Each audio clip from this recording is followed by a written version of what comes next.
Good evening, everybody in Irish Breakdown land. I am Vince D'Addario. That is Brian Driscoll. It is Sunday night, and that can only mean one thing. It's upon further review. We have broken down the film. We have used the clicker back and forth and back, and we've got some good stuff for you guys tonight. Here's how today's show is going to go. That way, there is no worries about anything. We are going to break down what we saw offensively. We are going to break down what we saw defensively. We are going to revisit the keys to the game and talk about whether they hit them or didn't hit them and what that means and did it matter, all that fun stuff. And then we're going to wrap it up. So we're not planning on doing a mailbag today, but we're gonna jump into the film. Yeah, super chats. Obviously, if something comes in, we're gonna jump into that. But here's the other thing I do want to point out to everybody. Tomorrow, Monday, starts Ohio State talk, folks. Okay, yes, we're still talking Central Michigan. Now we're all excited. Believe me, we have had that chat already, Brian and I, about Ohio State, and we've started to dig in already. But as far as this show is concerned, we're concerned about yesterday's game, and then once we complete the show, it's all hands on deck. It's time to roll into Ohio State. So just want to put that out there. You guys can discuss whatever you want in the chat, but I'm just telling you what we're going to discuss. Makes it more fun if you guys are talking about what we're talking about. Of course. But in fairness, Vince, we got started 15 minutes late, so they had to talk about something. Yeah, you're not wrong. You're not wrong.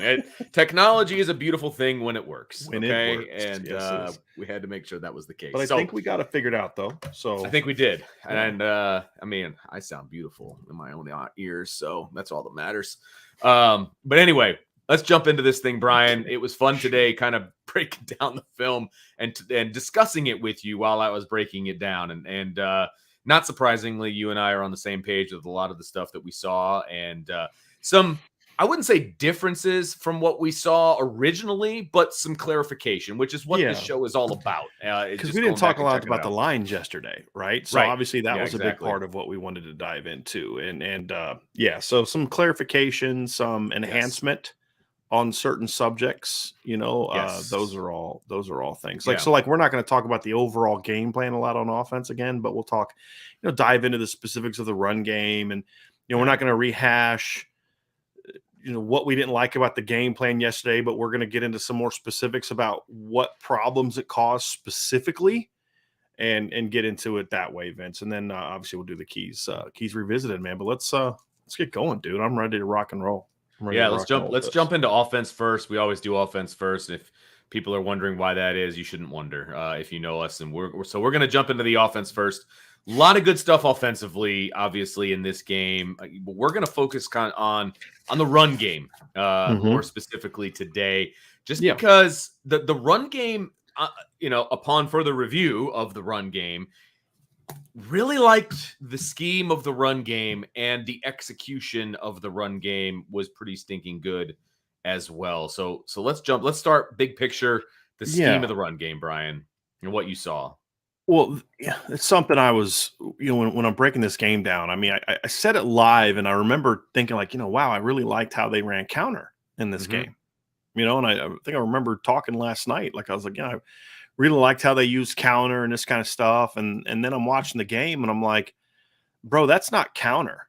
That's power, but they're doing it in a different way. They ran a wrinkle to power. So normally, I don't have the whiteboard like Jesse's got, you know what I mean? But we're going to draw it up a little bit, right? So normally, all right. Yeah, the way that Notre Dame has been running power, and I'm not going to draw defense. I'm just going to give you an example here real quick of what it looks like. Is normally power is going to look something like this, right? And it's a downhill run. So normally power is going to look something like that, right? So you're going to have the fullback kicking out call side. You're going to have a wrap there. You're going to have down blocks, gap hinge on the backside, right? That's normally what power looks like. Down block, kick That's out, right. go. Yeah. So Notre Dame was lining up in that same exact type of look yesterday, right? So they're still giving us this look, okay? Actually, I had a tight end. I'm trying to remember where the tight end was on this. Let me look at my call sheet. So when they ran that power, so they were in a trips right bunch, and they ran power right. Okay, so yes, they ran Okay, I see it there. No, that's the one that didn't work. This is the one over here. So they were tray right and they ran it left. Okay, so they had this kind of look, right? So you can see it here. They had this kind of look, right? Very similar to what we just drew up, right? As far as the backfield. So, but instead of running this, right, out of that look, so let me just draw this here. This is normally how they would run it out of that look. That's how they'd run power out of that look. You guys see that, right? So power is running to my right. Down block, kick out with the guard. What they were doing yesterday, Vince, is they were running it backside. So they were actually running power like this. So they're actually running it to where the backside guard would pull and kick, and then the tight end or fullback would wrap. I don't know that I've ever seen power run like that it's been a while since I've seen power run like that. And it had some count. So like when we first watched it live, you're seeing the backside kick and the backside wrap, and I'm thinking that's counter, right? But when you watch the run, you go back and watch the run, they're actually opening play side and going right downhill vertically in the A gap. I'm like, either Dylan McCullough completely screwed the backs up the entire game, or this is something different, because normally counter is going to have like a jab step, right, where you're kind of letting it flow, and then you're going to follow. So counter is usually more of a B gap bounce type of run, and it'll bounce vertically sometimes if you really wash it down, but it's more of a B gap type of run to me, where it's going to kind of hit outside the guard, where power is more of an A gap to bounce type of run. So when you're watching it, you're like, there's no way they're running counter with that backfield action. So I actually reached out to somebody today and I was like, is this power? Like, are you guys really running power with backside kick? I was like, yeah, that's what they were running. So I loved that wrinkle, which I liked what I saw from the run game yesterday. But when I saw that, I was like, okay, I like it even more now, because what it was doing, Vince, is they were running out of the looks they were showing. They were very much a heavy inside zone one way and then counter the other way type of look, right? Or power the other way type of look. And so what we got out of this, and then the other thing they would do out of that look is the counter action. So counter is a little bit more of a slower hitting play from that regard. So they were hitting it so much quicker, and the way that the kick out in the wrap is going to go, it's going to be a little bit of a tighter fit, so I like that action. So when you look at how Notre Dame was lining up and running the ball, I still have my same feelings about the heavy dose of 12 and 13 personnel and all that. But when you watch the first series of the game, Vince, this is how, or the first two series, this is how Notre Dame's run game went. Toss, which is basically they were running it like the buck sweep, but with a toss, which I loved. Inside zone, duo. I call it power kick is what I call it, because it's like, it's a kick. Power kick, duo, inside zone, which was a touchdown. Then they come back with a jet sweep, go back to duo, inside zone, stretch. I mean, and you're just looking at it, you're just like, look at the multiplicity they had from it. Yeah. They had success to some degrees with all of them. They had an 8-yard gain on the first time they ran toss. They ran toss again in the second half for a big play. I think let me go back to that run. I'm trying to remember what that first play was, because I don't have it marked. The first play that Audric Estime ran for in the second half of the game, or the second half of the the big run right off the bat when he did the first hurdle. Yes. So you're looking, so it's first play of the second half, and that, I believe, inside zone. Yeah, so just inside zone with a cutback. And I'm just watching. I'm like, goodness gracious, these guys are like really getting after it. And then the very next play, they come back and it's power. So then they come back in the second half and they start running power traditional, right? And so you watch those first couple runs, the second run of the game. So they get into that motion again, where in the previous half they were kicking with the guard and then pulling. They get in that exact same look, backfield look, and instead they run power traditional, right? Just power O. So then they have a quick front side kick out by the fullback and then a wrap, and Audric Estime creases it for like an 8-yard gain. And you're just like, they went in and adjusted. They're like, Notre Dame's doing this. We have to be prepared for this. And then Notre Dame comes out, and the first time they run power, they run it the complete opposite, away from the tendency they had the first half. Yeah. And so when I saw that, Vince, I was like, okay, I'm digging what these guys are doing, right? Like I really am. I'm digging the creativity. I've given my criticisms as far as I would have liked to seen. I think 11 personnel needs to be a little bit more utilized in some of these different things, and we've talked about all of that. But I got to tell you, man, I you can work with this. This is stuff you can work with, dude. You know what I mean? Like when you're talking about breaking runs like that, this is stuff that you can work with. And I'm looking at the 72-yard touchdown run to Audric Estime. It was on the toss play. And I did look at it, Vince, and I did see a little bit of a jersey tug. It didn't impact the defender, I didn't think. But it was you're talking about the holding call on the hold by Stace. I saw a little bit of a tug. Okay. And so I didn't think it affected the play. I didn't. But when you see, if you're blocking a guy on the outside and the guy spins and he's got a little bit of jersey, it's going to get called. Yeah. But that was off the toss play. Yeah. So they busted a long touchdown run on inside, on inside zone. They busted a long run play on toss. You're just looking at it and you're like, these guys are real. These guys are really getting after it as far as like just mixing up and finding success in different ways, Vince. That's the big thing for me, is just the ability to find success in different ways. And that's just, I tell you, man, that's something that got me a little bit juiced up, because they're kind of going away from a lot of the tendencies, even within a half, from half to half. And when you're doing that, Vince, that makes you very hard to defend as an offense. It makes it very hard to defend when you think you've got a read on a team and they adjust before you even have a chance to show your adjustment. You know what I mean? It's like, that's being ahead of things. I'm watching the long run to start the second half, the final drive. He goes for 22. It's just an inside zone play. Very next play, they come out, Vince. They run toss. The very next play for 13. Then the very next play, they get into an action and they just go inside zone again, and he for 41 yards, and it's just blocked up really well. And so I'm watching this and I'm like, this inside out action is going to make it really hard for teams to defend it, because you can't just say, hey, we're going to crash the A gaps like they have in the past. Right. And that's something I liked from this game. Yep, absolutely. They're becoming multiple in their run game. It's not the duo that it has been in the past. And you can scheme up if you have a primary run play that you like to go to, you can scheme up for that. And going into it is the most important game up to this point in the season.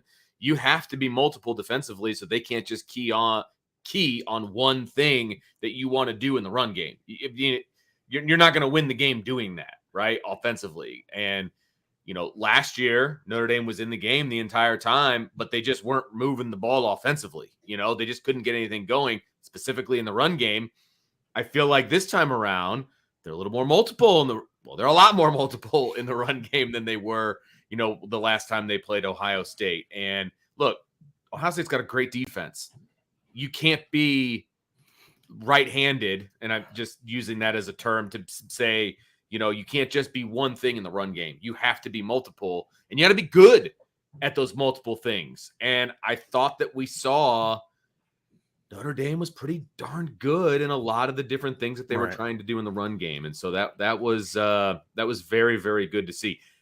Let's talk a little bit about the offensive week, about how, this is a get-right game. This is going to be an opportunity for the offensive line to, kind of show us if we think they're going to be ready for Ohio State. Are they taking that next step? Because at that point last week, they weren't ready to play Ohio State. They weren't ready to play a defense like Ohio State. Your thoughts on the offensive line in this game and the steps or no steps that they took moving forward? So to me, it was for the team that they played well. Is that going to be good enough to beat Ohio State and those teams? I don't they're going to have to be a little bit better guard. But when I went back and watched it, Vince, as I said last night, I didn't pay a ton of attention to the offensive line because I can't watch it all. Right. Not I possible. watch as much as I could. Normally, I watch more of the offensive line. Normally, when I do game observations, I have more comments about the offensive line and different things because, as we talk about, we watch the play live and then we watch the replay, but we couldn't do that yesterday because it was on Peacock.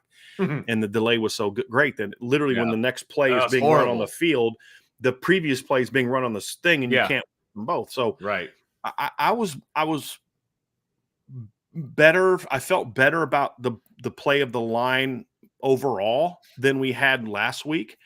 I thought the left side of the line especially and Zeke Correll especially were pretty good.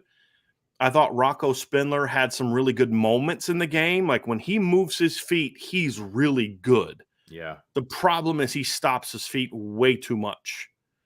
And he got a little bit high at times with it coming out of his stance. And so there's still a consistency issue with Rocco. He's got to be more consistent than what he was yesterday, Vince, in my opinion. But I'll say this again. He has some of the more impressive blocks when he's right. He has some of the more punishing movement blocks when he's strong as an ox. I mean, and he's big. Yes. Yeah, and he's big. Right. So the guy that was probably the most maddening to me was Blake Fisher. Yes. Because he had some blocks. Like there was one particular play early where he took a linebacker, just drove him like 8-9 yards off the ball. And then the next play, he's taking a really bad angle and they're beating him over the top pretty easily. And, he was able to kind of move guys out of the way because he's kind of big. But I was very underwhelmed by Blake's play, which was disappointing. And then, of course, you had the penalty on the hold. You had the holding by Pat Coogan, which, obviously Pat had about 3 really bad plays in the game. Outside of that, I thought he was pretty solid. I thought he was pretty good. This was his best game. Yeah. You take away, he had back-to-back plays in the second quarter, Vince, where he just got whooped on a pass rush. Just got whooped. I mean, guy just beat him convincingly. And then he missed a block on a run game. And then the second half, he got called. Was it the second? It was the second half he got called for the hold, correct? Yes, it was play 43 on the chart. So let me just go look it up real quick. So when you look at that particular play, that was kind of really the key for me in the game yesterday was just that type of stuff. It was just like a what are you doing type of play. Because if you watch it, the guy splits him and is that the one where he just pulls him down? No. He's blocking vertically and he's holding on to the guy who's running past him as he's going to block here. So I'm like, did his hand get caught in the guy's jersey or something? Because it was just like, what are you doing? But again, outside of maybe a block here, block there, like normal, where you just don't get quite great movement and all that kind of stuff, it is what it is. But other than that, I thought this was Pat's best game. I thought he got more movement in this game than he had in the past. Now, again, this is an undersized Central Michigan defensive line. That's okay. Sure. You can only control what's in front of you. I thought he did a better job keeping his base. I thought he did a better job working his feet through contact because him and Rocco have had the same problem all year. Just hitting and then stopping. Yep. And I thought he did a better job in this game of working his feet through contact. I thought he worked better in space in this game. He's had some issues getting to the second level in past games. I thought he was better in this game, getting up to the second level. He had a great block on I'm trying to remember who the screen call was to, but I think it might have been the one to Jeremiah Love. But man, he hustled up to the second level and knocked the guy down. It might have been the jet sweep to Jaden Thomas now that I think about it. I think that's what it was, where he's just hustling his butt off getting to the second level. So if Pat can build on this game, then to answer your question, Vince, then I think they'll be okay.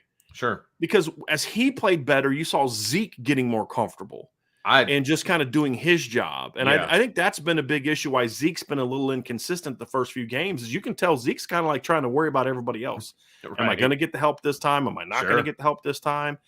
I thought Zeke played a much better game. I actually really enjoyed watching Zeke play. I thought he had his best game of getting to the next level of getting, really moving his feet and really coming off good blocks. But again, like you said, a lot of that has to do with your trust with the guy that you're double teaming to come off and go to the next level and things of that nature. And so I thought he played very aggressive in this game, or I should say more aggressive than he's been playing, which is fantastic because that's where I need him to be because he is undersized, right? And he's going to be going up against big old one techniques, and things like that. And I haven't looked at the Ohio State roster. My guess is they've got a big one technique who's going to be right in his grill. They're not huge. Their interior D line's not huge. I mean, they're big. They're 300 pounds, 295 to 310, that kind of thing. They're not like This isn't like you're not playing Jordan Davis on Saturday. Gotcha. You know what I mean? But he's going to need to keep running his feet, being aggressive. Getting in the ear hole, that one technique, and getting off and getting to the linebacker. And I thought he did a much better job. And I didn't even think about the fact that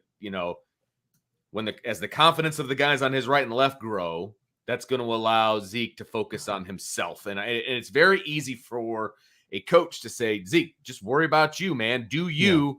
Yeah. But you have to have the guys on either side of you when you're a center. You have to. And so as they get more confidence, he's going to be able to do more. And so I think we saw some of that in this game, which is good news to me. Yeah. So actually, Vince, I'm looking at it now, and I'm looking at their depth chart now. Okay. And Hero Canoe's 305. I knew he was one of the bigger ones. The other guys are not big guys. Tyleek Williams is, I believe, 290. I'm looking it up now. He's listed at 290. Okay. Canoe, as I said, is meant 205. Jaden McKenzie plays inside. He's 286. I'm trying to find Mike Hall. But Mike Hall is, I think, like 285. Let me find him real quick. So I typed in Mike Hall. They have him as Mike Hall. He's 6'2", 280. Okay. But he plays bigger than that. I mean, he kicked Notre Dame's butt last year. Mike Hall kicked Notre Dame's butt last year. I actually thought Jacques Belton was a good warm-up in that regard because he's a quick kid that's strong. That's the thing about Ohio State's kids is, they're 280, 285. They got a couple guys in the mid rotation. They're 300-plus pounds. But they're athletic, but they're strong inside. Those interior guys are strong. Mike Hall absolutely kicked Notre Dame's butt last year. And Jacques Belton is a similar style of player. Not as good, but a similar style of player. And I thought that was the one that was encouraging to me is early in the game watching Pat Coogan handle Jacques Belton was big for me. Okay. Very big for me. So absolutely. Absolutely. Yep. Cool. And I'm not going to spend any time on Joe Alt. He played fine. He was good. He was good. I actually thought, I thought his. Go ahead, Vince. I was just going to say there was one play that I remember where he was supposed to block down and the kid was slanting to his inside. And so he got on him, but that kid kind of got a little bit of penetration and therefore blocked the guard and the tight end who was trying to pull across to kick and wrap. And so it got blown up because there was nobody to kick and wrap. Right. But that's not necessarily Joe's fault. I mean, the guy was crashing hard. And sometimes you call the right play defensively and it blows up the offense. I mean, and that's what that is. Other than that, I thought Joe played pretty well. I thought the combo blocks by him and Pat were much better timed Saturday than they had been. You could see they're starting to get more comfortable playing together. I thought the same thing about Rocco and Blake. I just didn't think Blake always played with sound technique in the game. And then, of course, when Rocco gets into those issues, but I'll say this too. When Rocco and Blake came off on Saturday with some purpose, they can be a force. Sure. And I guess that's the frustrating thing for me is because you kind of expect Blake Fisher to be a little bit further along now. He's now in year 2 as a full-time starter. You kind of expect him to be a little bit more consistent. Yeah. And he's not. Rocco, I understand. Rocco's entering, this was start number 4 for him. I mean, Rocco played under 20 snaps last year. I mean, he had under 20 career snaps coming into this season. And so I expect him to be a little bit up and down at times. Sure. Blake's got to be better, and they're going to need him to be at his best on Saturday. There's no doubt about that. You know who blocked really well in the run game? I know who you're going to say. He's a freshman. He's a true freshman. He happens to wear number 87. We talked about him this summer too. Is like, don't be surprised if that kid's too good to keep off the field as a run blocker. Dude, he had a couple really nice blocks in this game. He had some freshman plays too, right? Like, I mean, there was definitely some freshman blocks by him, but but he also had some. That's a grown up. Like that's a grown up block right there. There was one where I think it was their nickel tried to take him on, and he just got up under the kid's pads and literally just put him into the ground and just pancaked him. Like, it was like, dude, don't come in here with that soft stuff. And I don't care that I'm a freshman. Don't come in here with that. He was a boom. I mean, he had a great block on Audrick's touchdown run, and we saw that one live. And we kind of think we talked about it last night, but a great kick block. I mean, he got into the kid, turned his shoulders, made a nice little alleyway right behind him for the running back to run through. And then Joe Alt did a great job of coming off his double and getting the linebacker who was trying to fill the hole, got just enough of them. And then boom, there goes Audrick into green grass. And it was right. Because the way they defended, there was too many guys to block. I mean, Notre Dame had the two tight ends and a receiver to the right, and just Cooper backside, which, by the way, let me tell you what kind of confidence that shows in Cooper Flanagan that he was the tight end lined up on 4th and 1 to the call side. Right. But to your point, Vince, like Joe and Pat had a nice double team. You had a linebacker crash. Joe did a really nice job of coming off, because when a guy's crashing like that, you don't got to smash him. You just got to get enough of them. Just get enough. Audrick read it perfectly, hit behind him, and then it was basically a linebacker in the hole versus Audrick Estime.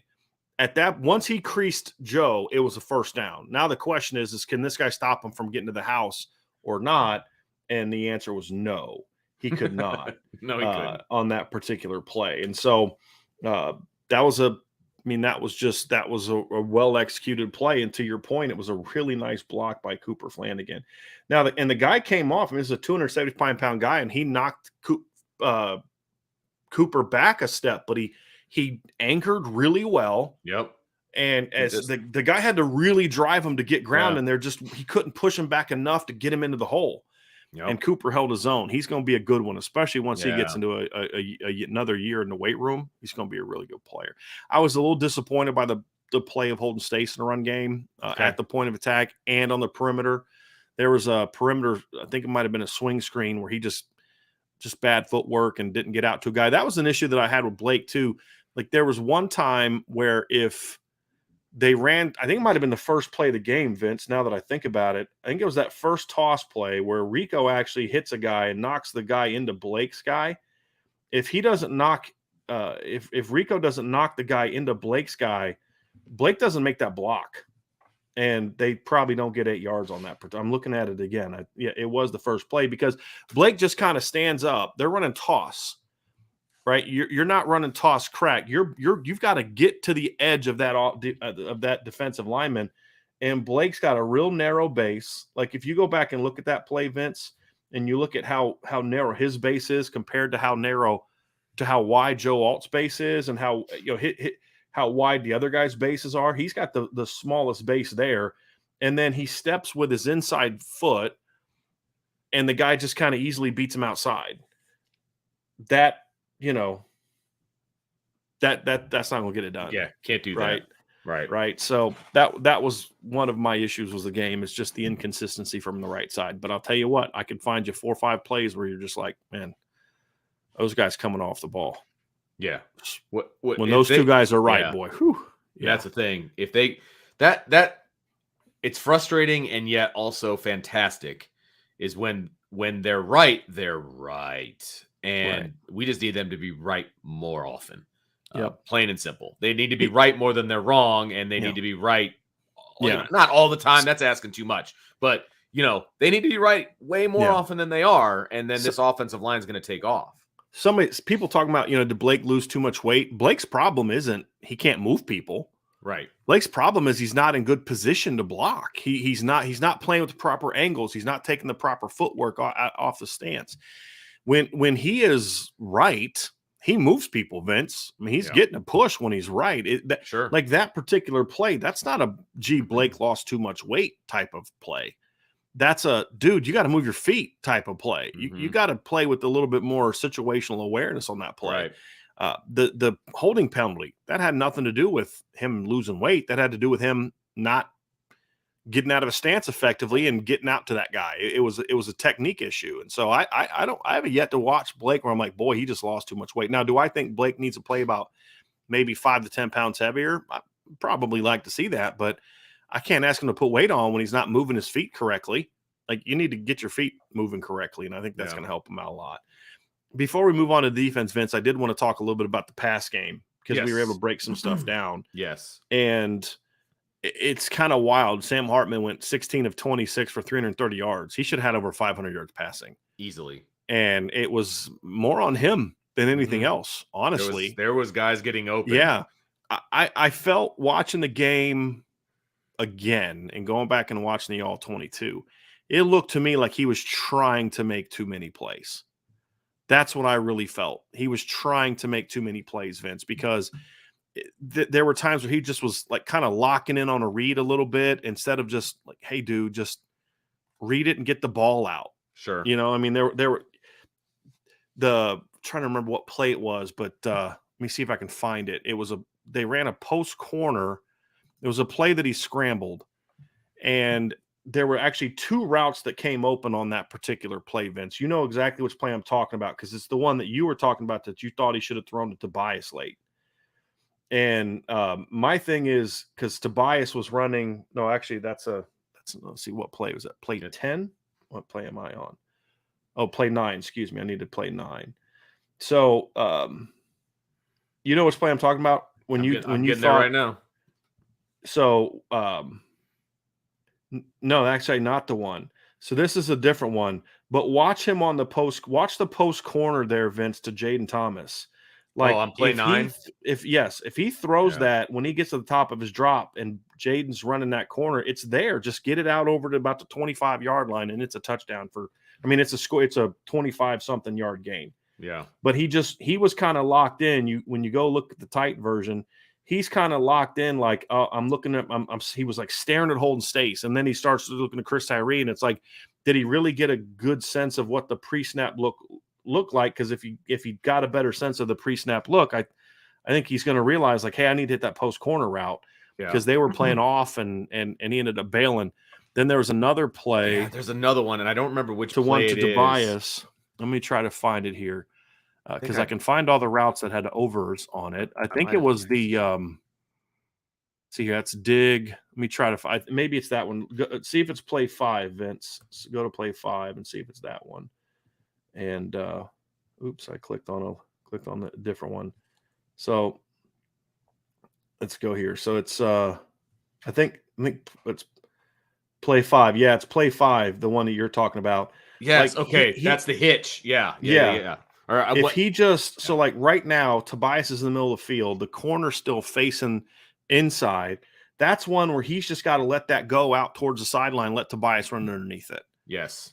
And so there was a couple times like that where he just was like. And if you look at him, he looks like he's getting ready to throw it to Tobias. Do you see that in the tight view, right? So we're looking from the end zone view. It looks like he's getting ready to throw the ball to Tobias, and then he doesn't. And I don't know if he got afraid of that safety that was over the top or what, but then he pulls it down and goes to the right side. You see what I'm seeing? Yep. Like he's getting ready to throw it. I'm like, yep. Throw the ball. There just were a couple times where it just was kind of like he had chances. Right. He just was trying to fit it in there too much. And there was another one later in the first half, and I'm gonna have to try to find that play, but I believe he scrambled, but it was the play where Jaden Thomas ran the go route. Mm-hmm. And he was wide open in the back of the end zone. That one. Yep. So I think that's play 12. Let me just go check and see if that's the one. But he's got 2 guys. Yes, it was the play out of the 30 personnel. So I understand what he's doing there. So you're not going to go to Jaden because you're not.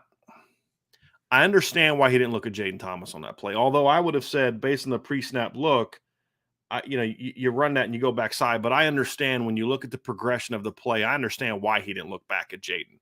However, you're talking about play 12? Play 12, yeah.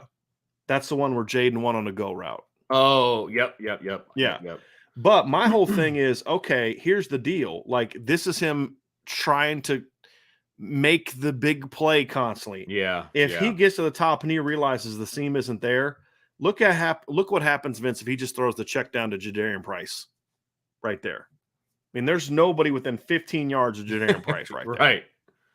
and it's just one of those things where it's kind of like, it's okay to, sometimes you're just doing a little bit too much. Now it ended up not hurting them. They ended up scoring on that drive anyway. Right. But still, right. You know what the funny thing is? Did you see Jeremiah Love on this play as well? He could have dropped it right in the bucket to Jeremiah Love because he ran right by that kid. He just looked to me like he was just trying to, sometimes rushing a little bit too much. Sometimes like, I really want to lock in on this route because I think this route's going to be open, trying to hit the home run instead of just letting it come to him. I thought he was better about that in the second half. I thought he settled in a little bit more in the second half and just was taking going with what the defense gave him, and they were good there. But again, this is a nitpick, Vince, because he still made some. I mean, the go route to Rico Flores was a thing of beauty. Yes, the go route to Chris Tyree was a thing of beauty. Chris actually made that a skosh harder on himself because I said this to you at the time. This is a bad habit that receivers have, and you have to work on it. There's two bad habits. I've talked about one on this show before, but the phrase that I use with my receivers is you accelerate through the look back, because what happens is when guys look, they tend to slow down. The other thing they tend to do is when they look in, they tend to lean towards where they're looking. So when Chris Tyree looks back, he kind of leans in just a tad. If he just stays vertical, that ball drops like a little bit more perfectly. Chris reacted well to it and did a nice job tracking it. Like, he did a great job tracking it, actually. But that was a gorgeous throw. I mean, that was an absolute beautiful throw. The throw to Tobias was really good. He did a lot of really good things in this game, Vince. A lot of really good things. And like you said last night, those couple things were like, man, you have a couple chances there. I hope that we're not 6 days from now, thinking, man, left some plays out on the field that could have been the difference in the game. Hey, I'm okay if he does that, if it's still 41-17 Notre Dame. Absolutely. You didn't catch my last part there. I said it could have been the difference. Could have been the difference. No. And that's but we have two games. Those things happen in every game, right? Oh, those things happen 100%. in every game.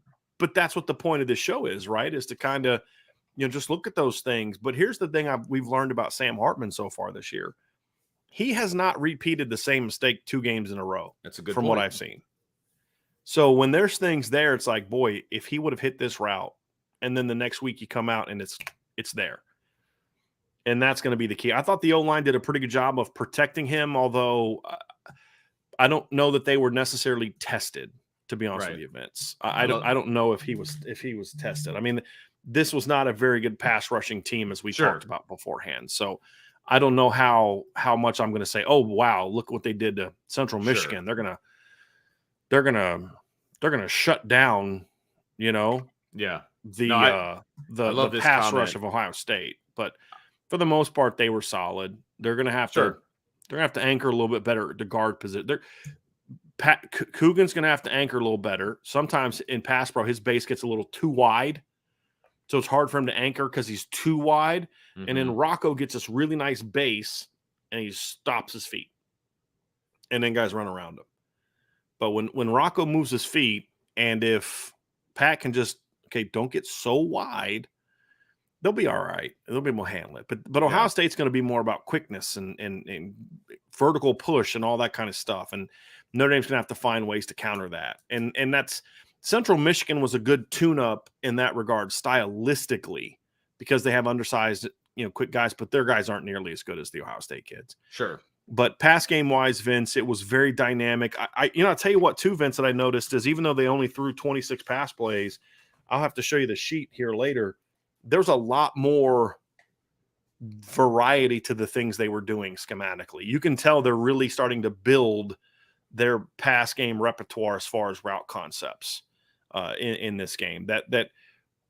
It opened up some stuff. There's no doubt about that. It opened up some stuff. So those are my thoughts on what I saw offensively in this game, Vince. Going and breaking it down.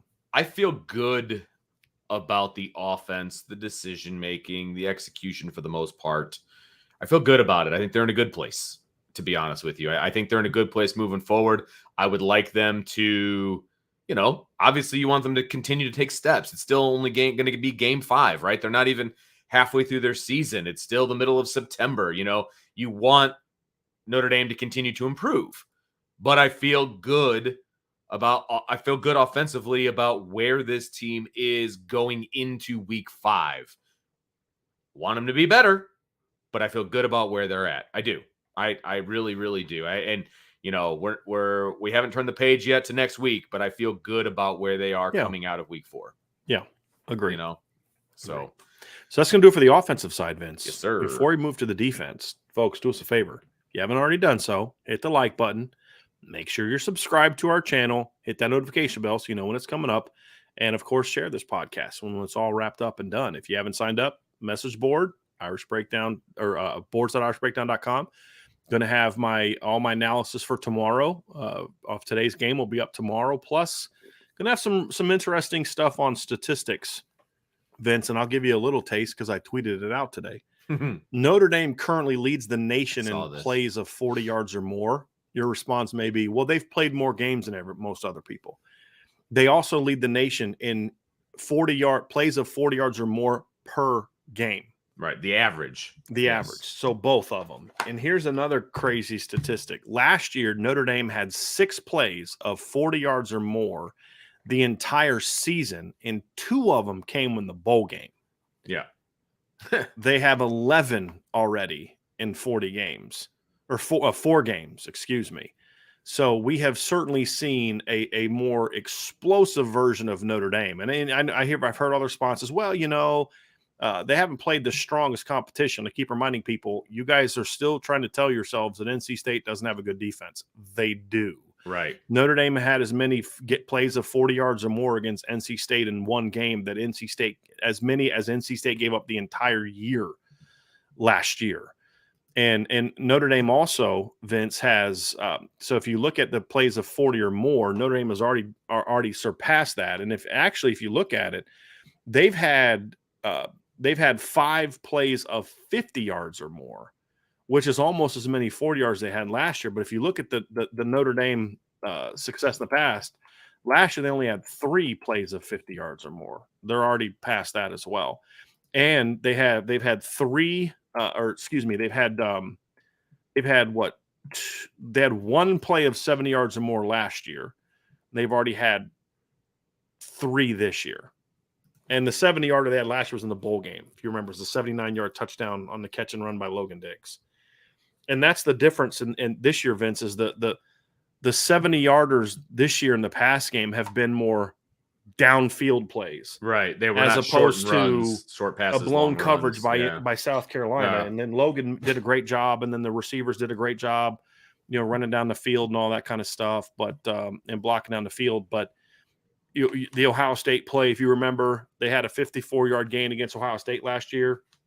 It was a little RPO hitch, and the guy tried to make a play on it and missed. Lorenzo catches it, and he just runs. There's nobody there.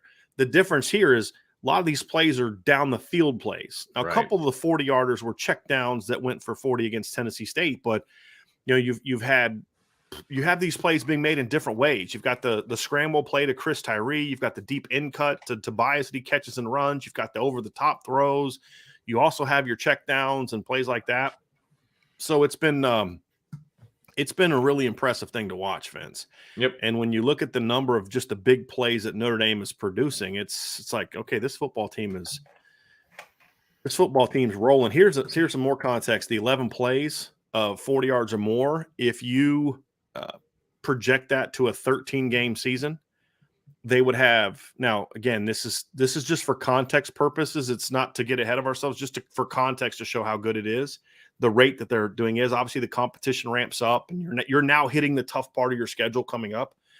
They would have 36 plays at this rate in 13 games. Tennessee last year had the most in the country at 36. The next closest team was 28. Prior to that, the last team that had that many plays of 40 yards or more was Oklahoma, who had 37 back in 2017. Prior to that, it was Baylor back in 2013 with 37 as well. Going all the way back to 2010, it's happened 3 times. Baylor, Oklahoma, Tennessee. That's the pace that Notre Dame is on. Now, I don't expect it to stay at this pace because they're going to play better teams moving forward, but it's still going to be pretty good. And that's been fun to watch. And of course, we saw that on Saturday, and we've now seen it really for 3 games in a row. And it's kind of like you see it against NC State, and you're like, okay, well, they just had some things go their way. But then you watch it against Central Michigan, and you're like, okay, it's becoming a pattern now, but it's been different every time. And they had a 72-yard touchdown call back on Saturday as well. So that's true. It's been it's been fun to watch, man. I saw that tweet that you put out earlier this afternoon, so I knew this stat, and it's funny because somebody in the beat picked it up and didn't retweet, but used it as his own. I thought that was funny. You have to text me who that was. I will. So that's been fun on the offensive side, Vince. Yes. Let's move over to the defense. Let's do it. So yeah, defensively. Now here's where it gets a little bit interesting, obviously. And we talked about the defense last night in our post-game show and some of the things that we thought we didn't like and you know, some of the scheme stuff that we thought we didn't like. And I would say upon further review, a lot of that stuff held up, but then some opinions changed about some individual play that we'll get into. To a degree, right? Exactly. And of course, we were able to watch the defensive line, which we didn't watch a ton yesterday as well. And we'll have a chance to talk about that. Yeah. The defensive line, let's start there. Defensive, or do you want to start with scheme? I mean, let's just kind of get the scheme part out of the way, Vince, because I don't want to rehash it all again from last night. Right. But let's just kind of confirm a couple things that we did see. Broke the game down, and I was honestly hoping to feel better about what they were doing, and I don't. Yeah. And there were so many times yesterday, Vince, where they were just bringing certain pressures just because it didn't make sense based on how the offense was aligned. Like those pressures made no sense. It's almost like they were working on stuff. As opposed to like doing stuff. I'm not saying that's what they were doing. I'm not saying that's what they were doing. But it felt like that at times. It's like, why would you do that there? Right. They definitely missed JD Bertrand yesterday because I have a feeling some of those calls, some of those pressures would have been called off. Like for a perfect example, they line up and they've got an H-back kind of in a wing, and they've got a running back in the backfield, and there's twins to the right, I believe. And they motion the back out. Jack Kaiser goes running outside, and they've got a shade to the left of the offensive line, to the left of the offensive, a shade, a 5 technique, and then nothing. And then to the right, they've got a 3 technique. They had an outside guy, and then they had a linebacker, and they like all crashed to that side. And they just ran the quarterback right up in the hole and took the H-back and pulled him right around, and they just crashed it. And it was just like parting of the Red Sea. And that's the thing we talked about, Vince. That is, they watched Notre Dame, and they knew if we line up in this formation and motion them out, they're going to bring a heavy fire backside, and we're going to run right around it. And that happened way too many times. They ran a lot of line twists where they crash the tackle and bring the end inside. It's either Notre Dame's guys are really bad at running it, which could be true. Could be. Or Central Michigan knew it was coming because they were just turning to it, and then they were just waiting on the defensive ends to twist into them. Right. And they were picking it up and just taking themselves like outside right the inside. Play. Yeah. There just was a lot of that yesterday where I felt like you're just doing that just to do it. There's no reason for that. There's no reason to be that pressure oriented. And there was, I ended up getting through the third quarter and I just kind of turned it off. I was like, I'm tired of watching this. It's the same thing over and over again. I think there's maybe 3 or 4 run plays where they just lined up in their base defense and just went. And like every time, Vince, we were watching together.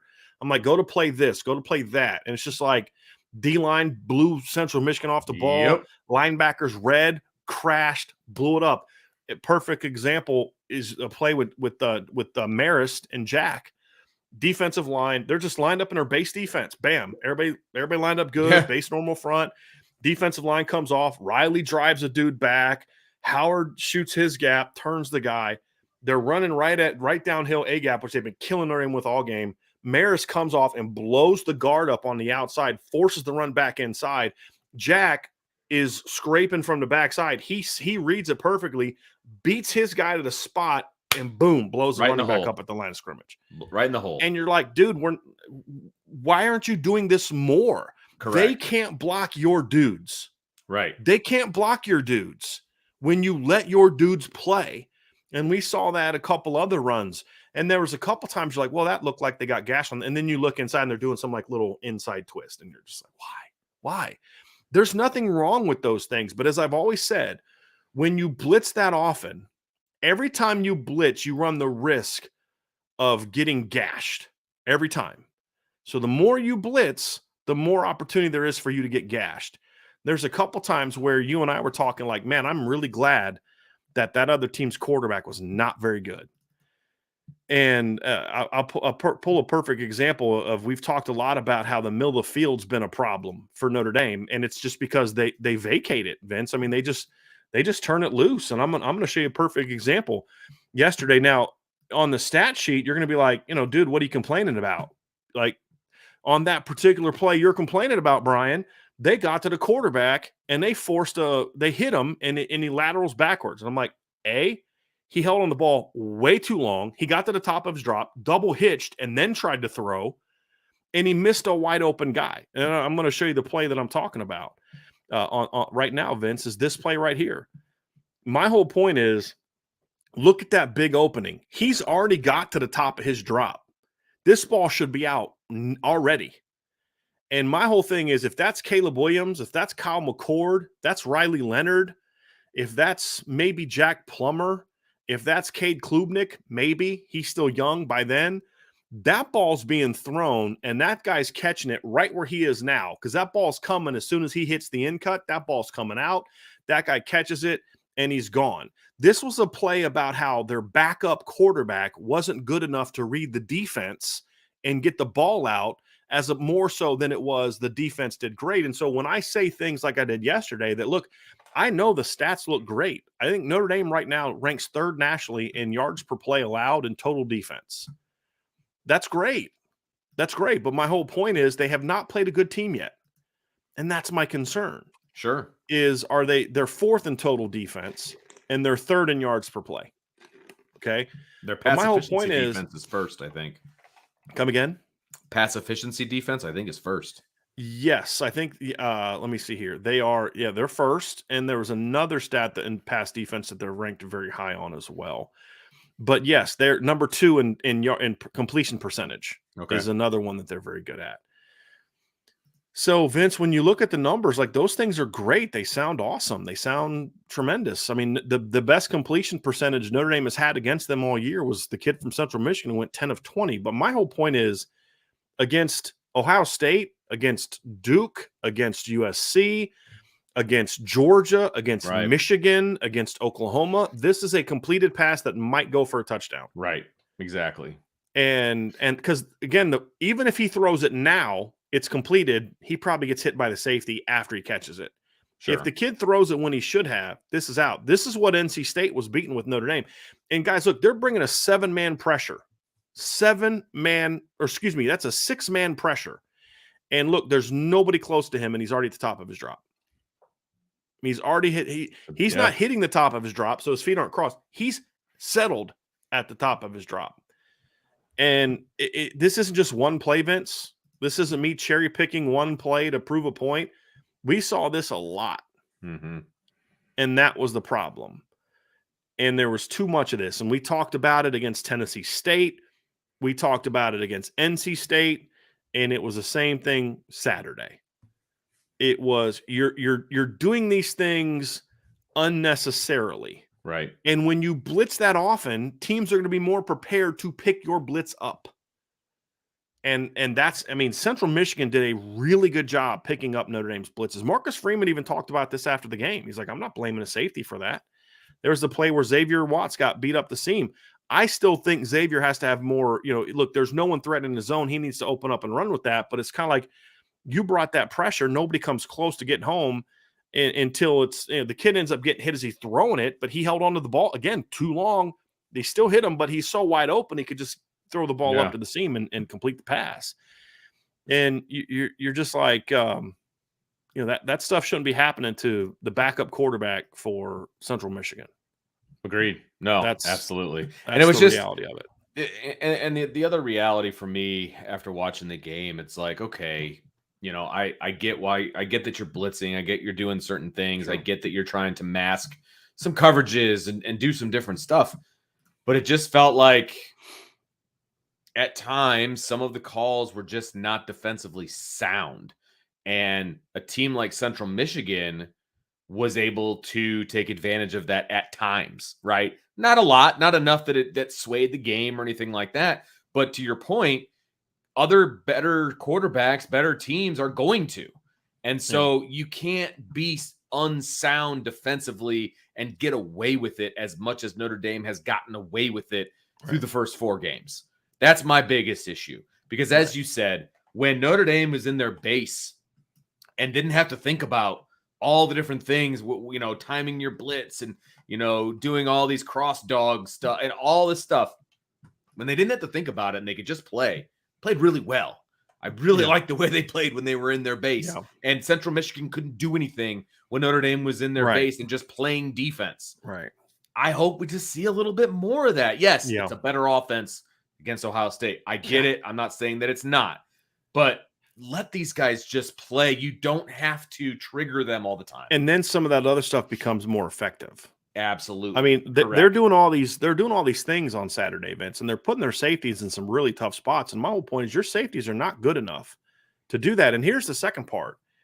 We talked about this last night, Vince, is you didn't play to the strengths of your team. When you don't have DJ Brown and JD Bertrand, your 2 most veteran players. And again, we've talked about this. I don't think JD Bertrand or DJ Brown is really that good of a player, although he was coming off the best game of his career against NC State.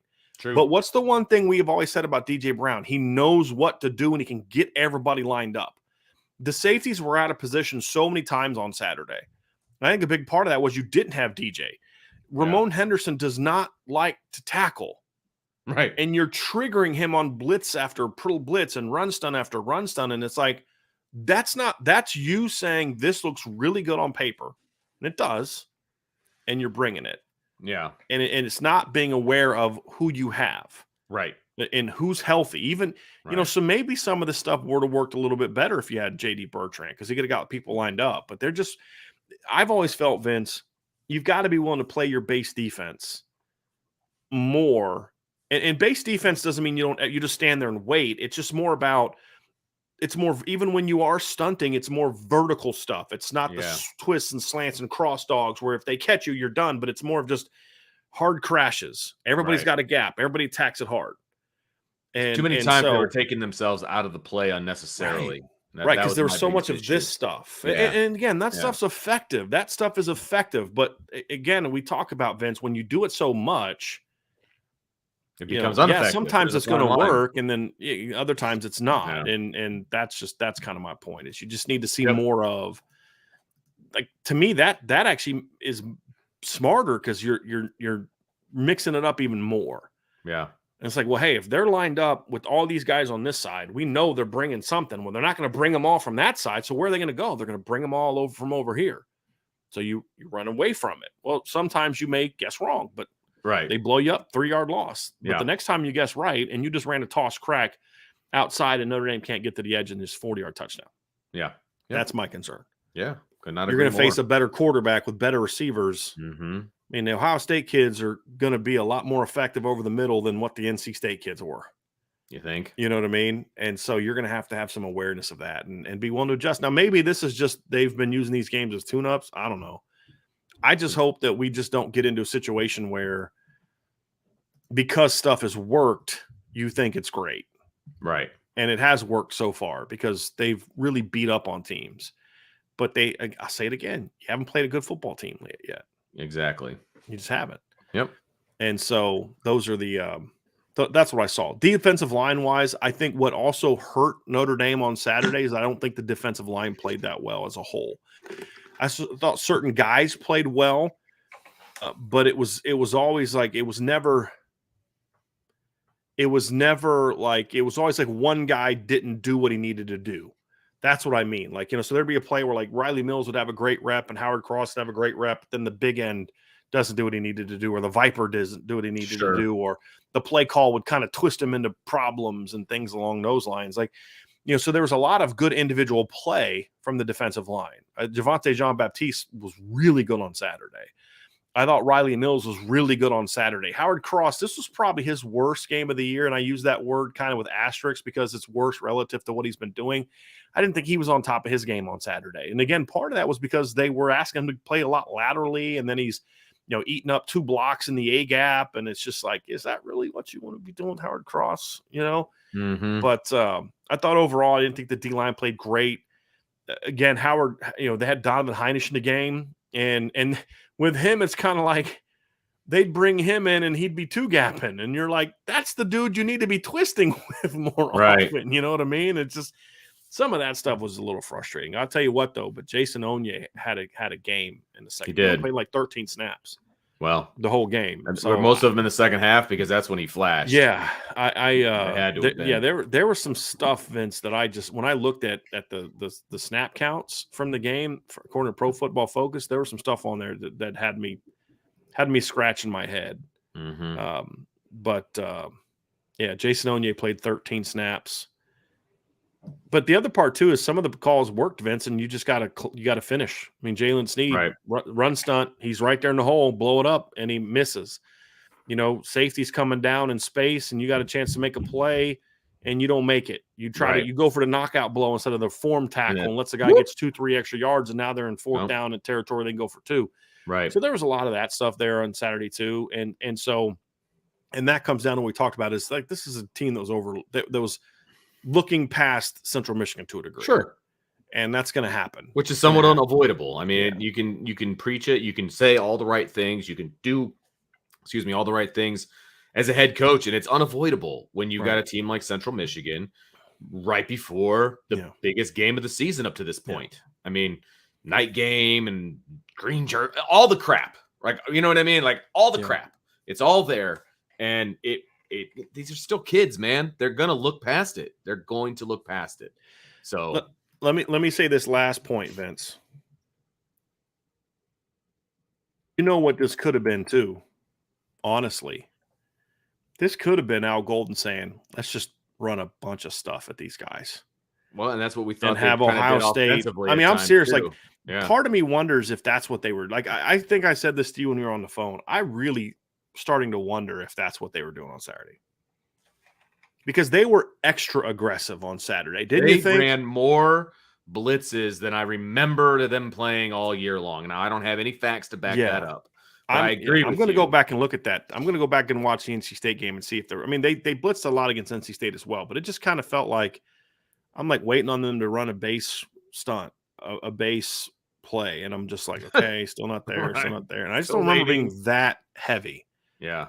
And they were bringing some stuff where you're like, bro, what are you? They brought a corner fire on Saturday. Like they had multiple nickel fires. And I don't remember them ever triggering Ben Morrison until yesterday.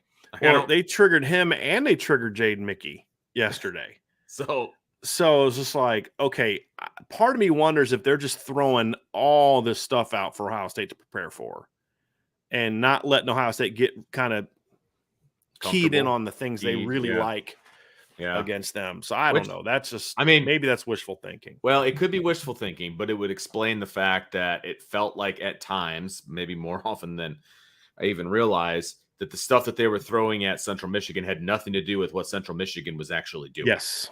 You know what I mean? And I would love to think that Al Golden is smarter than that. Like, why would you throw some of this crazy stuff at Central Michigan in this particular situation? Like, it just doesn't make a whole lot of sense. So maybe it's, a little reverse psychology or whatever. I would love for that to be the case. I really, really would. I would love for that to be the case. And I'll repeat again.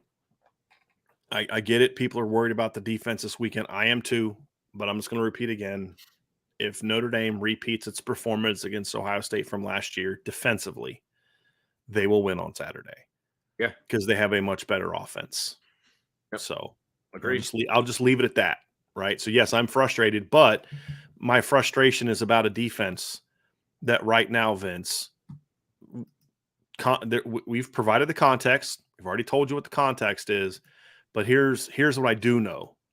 Through 4 games, this is what I know about the Notre Dame football team. They rank 14th in the country in scoring defense. They're giving up 11.8 points per game. They rank 4th in the nation in total defense, 3rd in yards per play. They rank, let's see here, where are they rush defense wise? I know they're 42nd in rush defense right now, but they are 27th in yards allowed per play at 2.9 per play. They rank in passing yards allowed 4th in fewest pass yards allowed. They've given up 2 touchdown passes, picked off 5. They rank number 1 in pass efficiency defense. They rank number 2 in lowest completion percentage allowed. They rank 13th in the country in yards allowed per attempt. So, and I'm actually going to go look this up. I didn't look this up before the show, Vince, but I'm also curious where they rank as far as passing yards per completion, because they haven't allowed a ton of big plays in the pass game either. I'm actually going to look this up here while we're talking, but there's good things to focus on. And yes, they've got to get better. There's no doubt they've got to get better. They've got to clean up some things, but there's also been a lot to like. And some of this is going to come down to, I don't like this defense, and I worry about how this defense is going to be against a team like Ohio State. That's part of it. If I'm just being honest, that's part of the issue for me. But it worked last year, and hopefully it works again this year.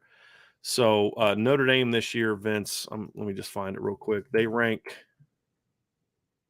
actually not that great. They rank 68th in yards allowed per completion, so that's actually not that good. But like I said, there's definitely some good things to like about this football team. And hey, I think they're already close. Yeah, they rank 12th in the nation in red zone defense, and they're tied for 9th in the nation in red zone touchdown defense. And if you look at their touchdown defense, Vince, they've kept teams out of the end zone on 8 trips in the red zone. They're 4 of 12 on red zone trips this year, Vince. They only kept teams out of the end zone 5 times last year in the red zone, ranked 131st. So Notre Dame has already had 3 more red zone stops this year as far as limiting touchdowns than they had last year. And when you look at their total stops last year in the red zone, Notre Dame, let me pull that back up. Last year, Notre Dame only had 2 total stops in the red zone all year. Only 5 drives didn't end in a touchdown. This year, they've already stopped 5 red zone trips from any points, and they've had 8 stops as far as not allowing a touchdown. So that's a positive, right? Yeah, we're seeing some growth from this football team.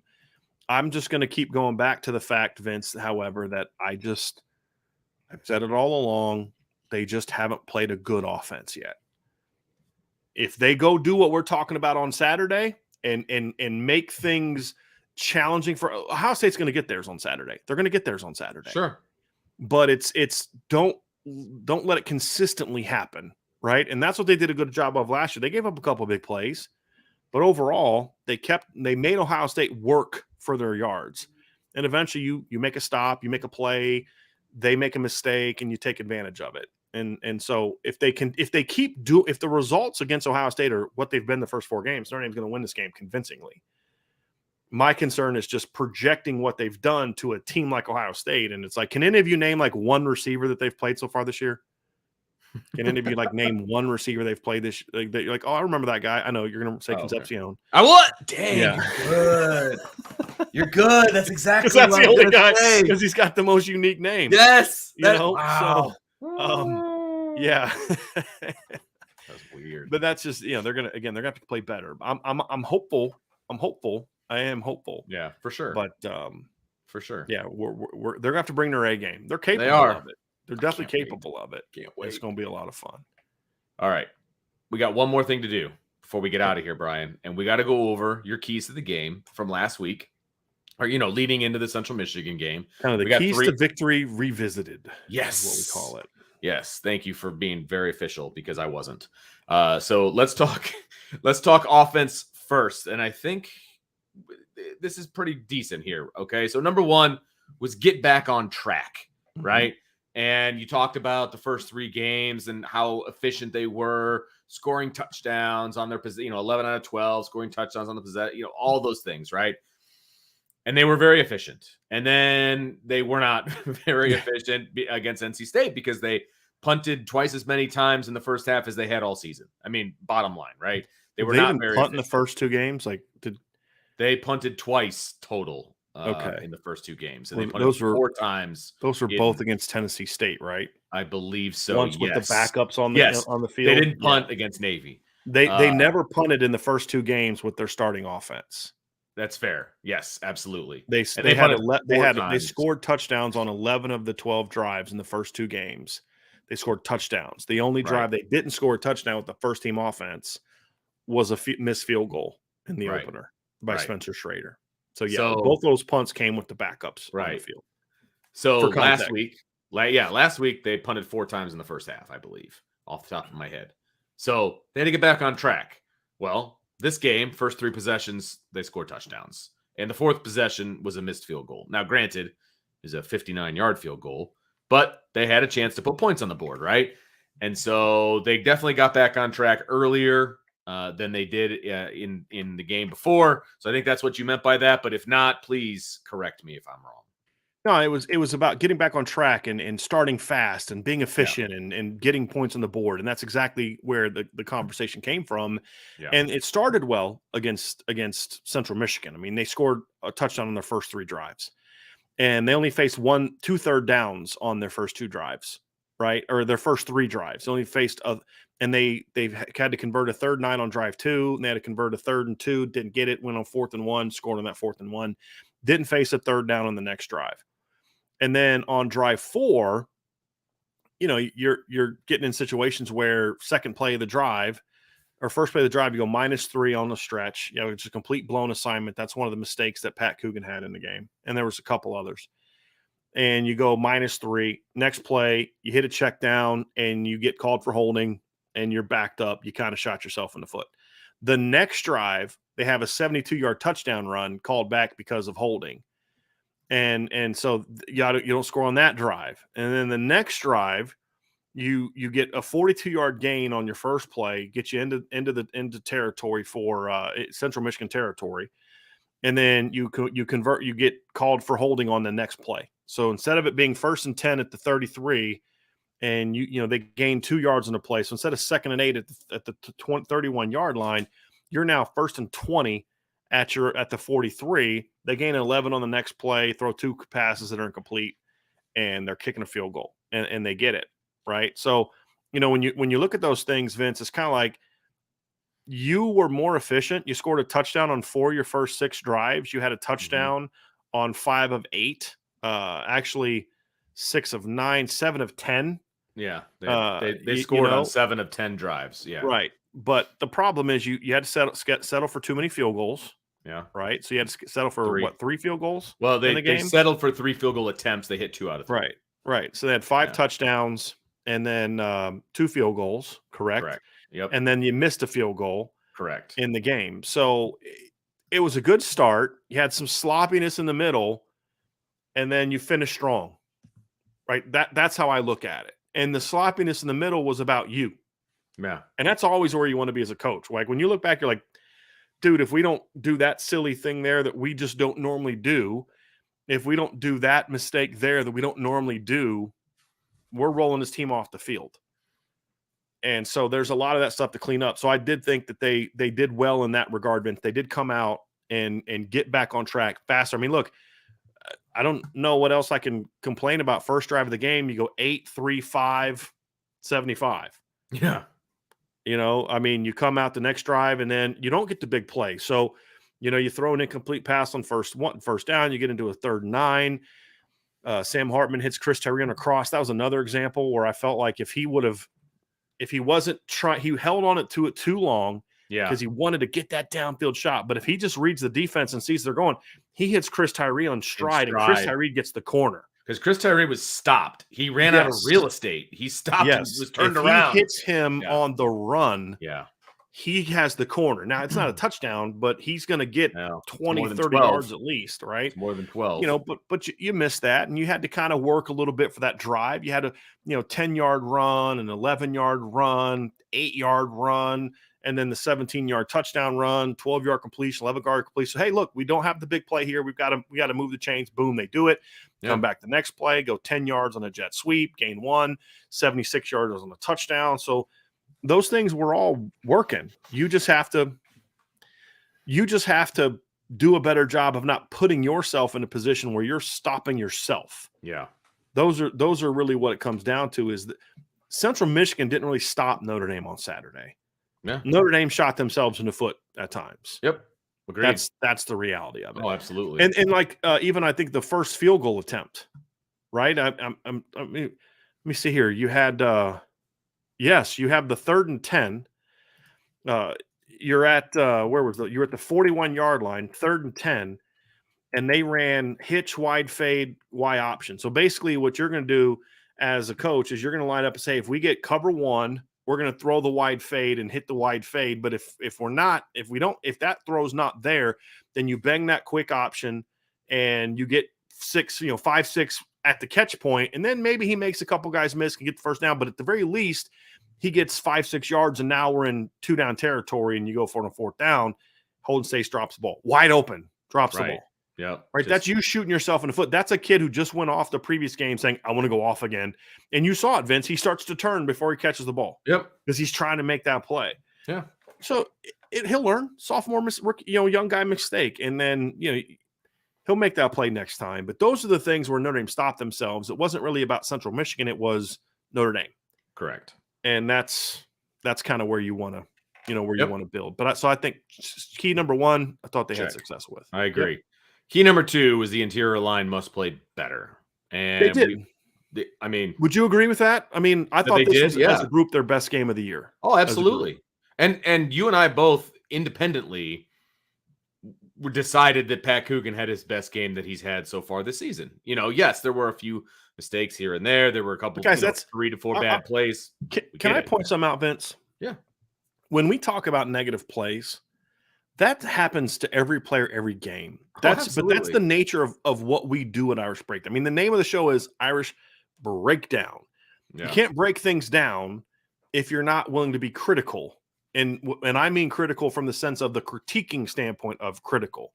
If we're just up here blowing Sam Hartman all the time and talking about how wonderful he is and he never makes any mistakes, then we need to change our name to Irish Homers. Yeah, you know what I mean? Like, that's what we do. So when we do those things, it's not to point out like, oh, this guy sucks or that guy's bad. It's just those things are going to happen and they're part of the game. But I just want to make sure we're clear on that when people understand kind of what we do, because there's new people on the channel like, hey guys, why you guys this that? Why aren't you happy with the win? I'm like, I'm very happy with the win. Do you know what we do here? Do you know what the name of our show is? Irish Breakdown, right? So it's not Irish Sunshine, right? Irish Homers, Irish like everything is awesome. I like Irish Homers. Like yes, it's Irish Breakdown. An alternative show for us, Irish Homers. Yeah. Yes, that's good. We just have like alternate personalities. Yeah, right. I love Notre Dame. Just get that obnoxious everything is awesome show. Oh my god. Or we also do one called Irish Anger. Where we just get in, we just rage the whole time. Everybody sucks. Everybody's terrible. Everything's awful. Sucks. I can't believe they only beat. I mean, that'd be some fun segments. We're just like rage and just act like idiots for 5, 10 minutes. Just scream into the mic the whole time. Yes. It's funny because every time we talk about Irish Homers or Irish haters, I have visuals of people in my head. By the way, I'm just saying. Yeah.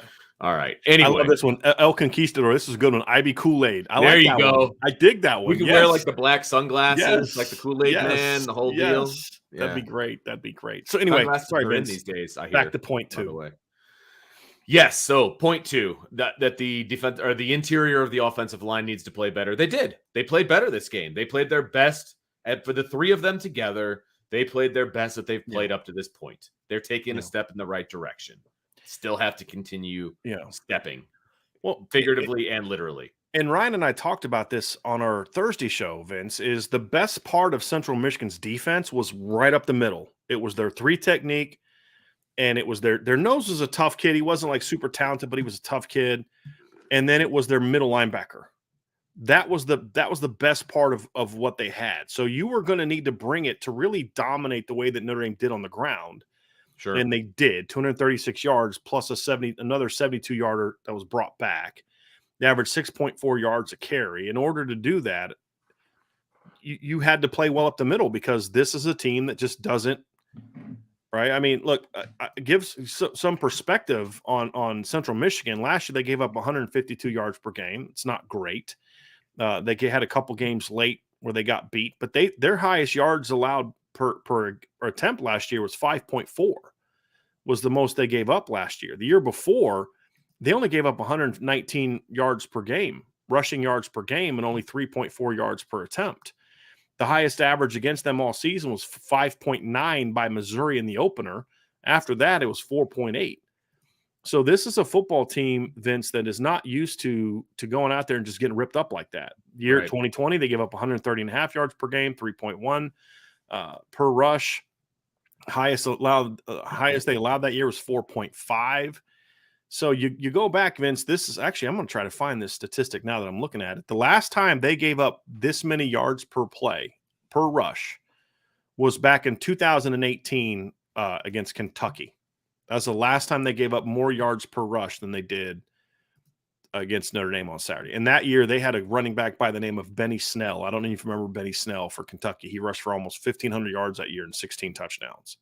That's the last time Central Michigan gave up that many yards per rush in a game, right? So, and when that's true, and the best part of who you are as a defense is up the middle. Yeah, I said Jacques Bristol. I think I said something else besides Bristol earlier, but it was Jacques Bristol is the defensive tackle I was talking about. He came into the game. He had 3 tackles for loss in 2 games, and he didn't have any against Notre Dame. They kept him in check, did a really nice job. So I think in that regard, Vince, are there things they need to get better at? Absolutely. They got to play better against Ohio State. Yeah, I mean, but the toughness was there. The effort was there. I've had people say I didn't think the offensive line was physical. Like, look, there's some things you can be critical of the offensive line, but I don't think physicality is one. I think the technical part needs to get better. The angles, they didn't play with great angles all the time coming off in the run game. You know, like when you're down blocking, they would take like the under angle, which would allow the guy to get over top of them, which you don't. You go high, if anything. If you're running toss, you go high and make that guy go underneath you, because if he goes underneath you, he can't get to the toss. Right. Just like little stuff like that needs to get better. But overall, I thought the guards definitely played better in this game. They got to continue to grow and build and develop, and they will. But I thought they did. Yeah. They had a real solid performance. It wasn't great. They took a step in the right direction. Yes, it wasn't great, but it was solid.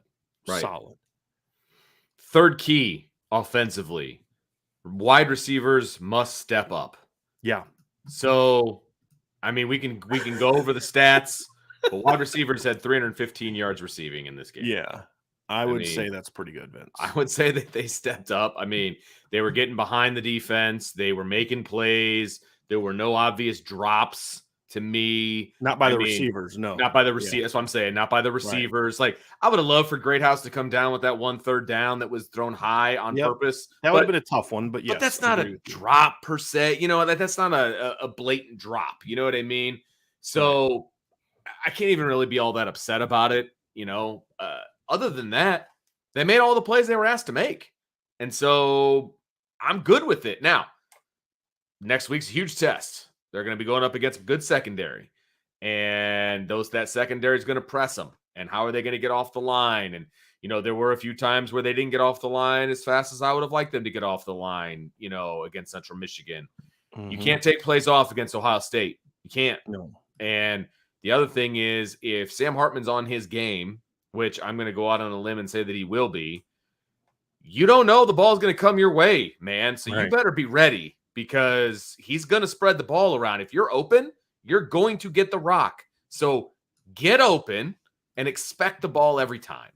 You know, I can't even tell you how much and I'm not saying Notre Dame does this.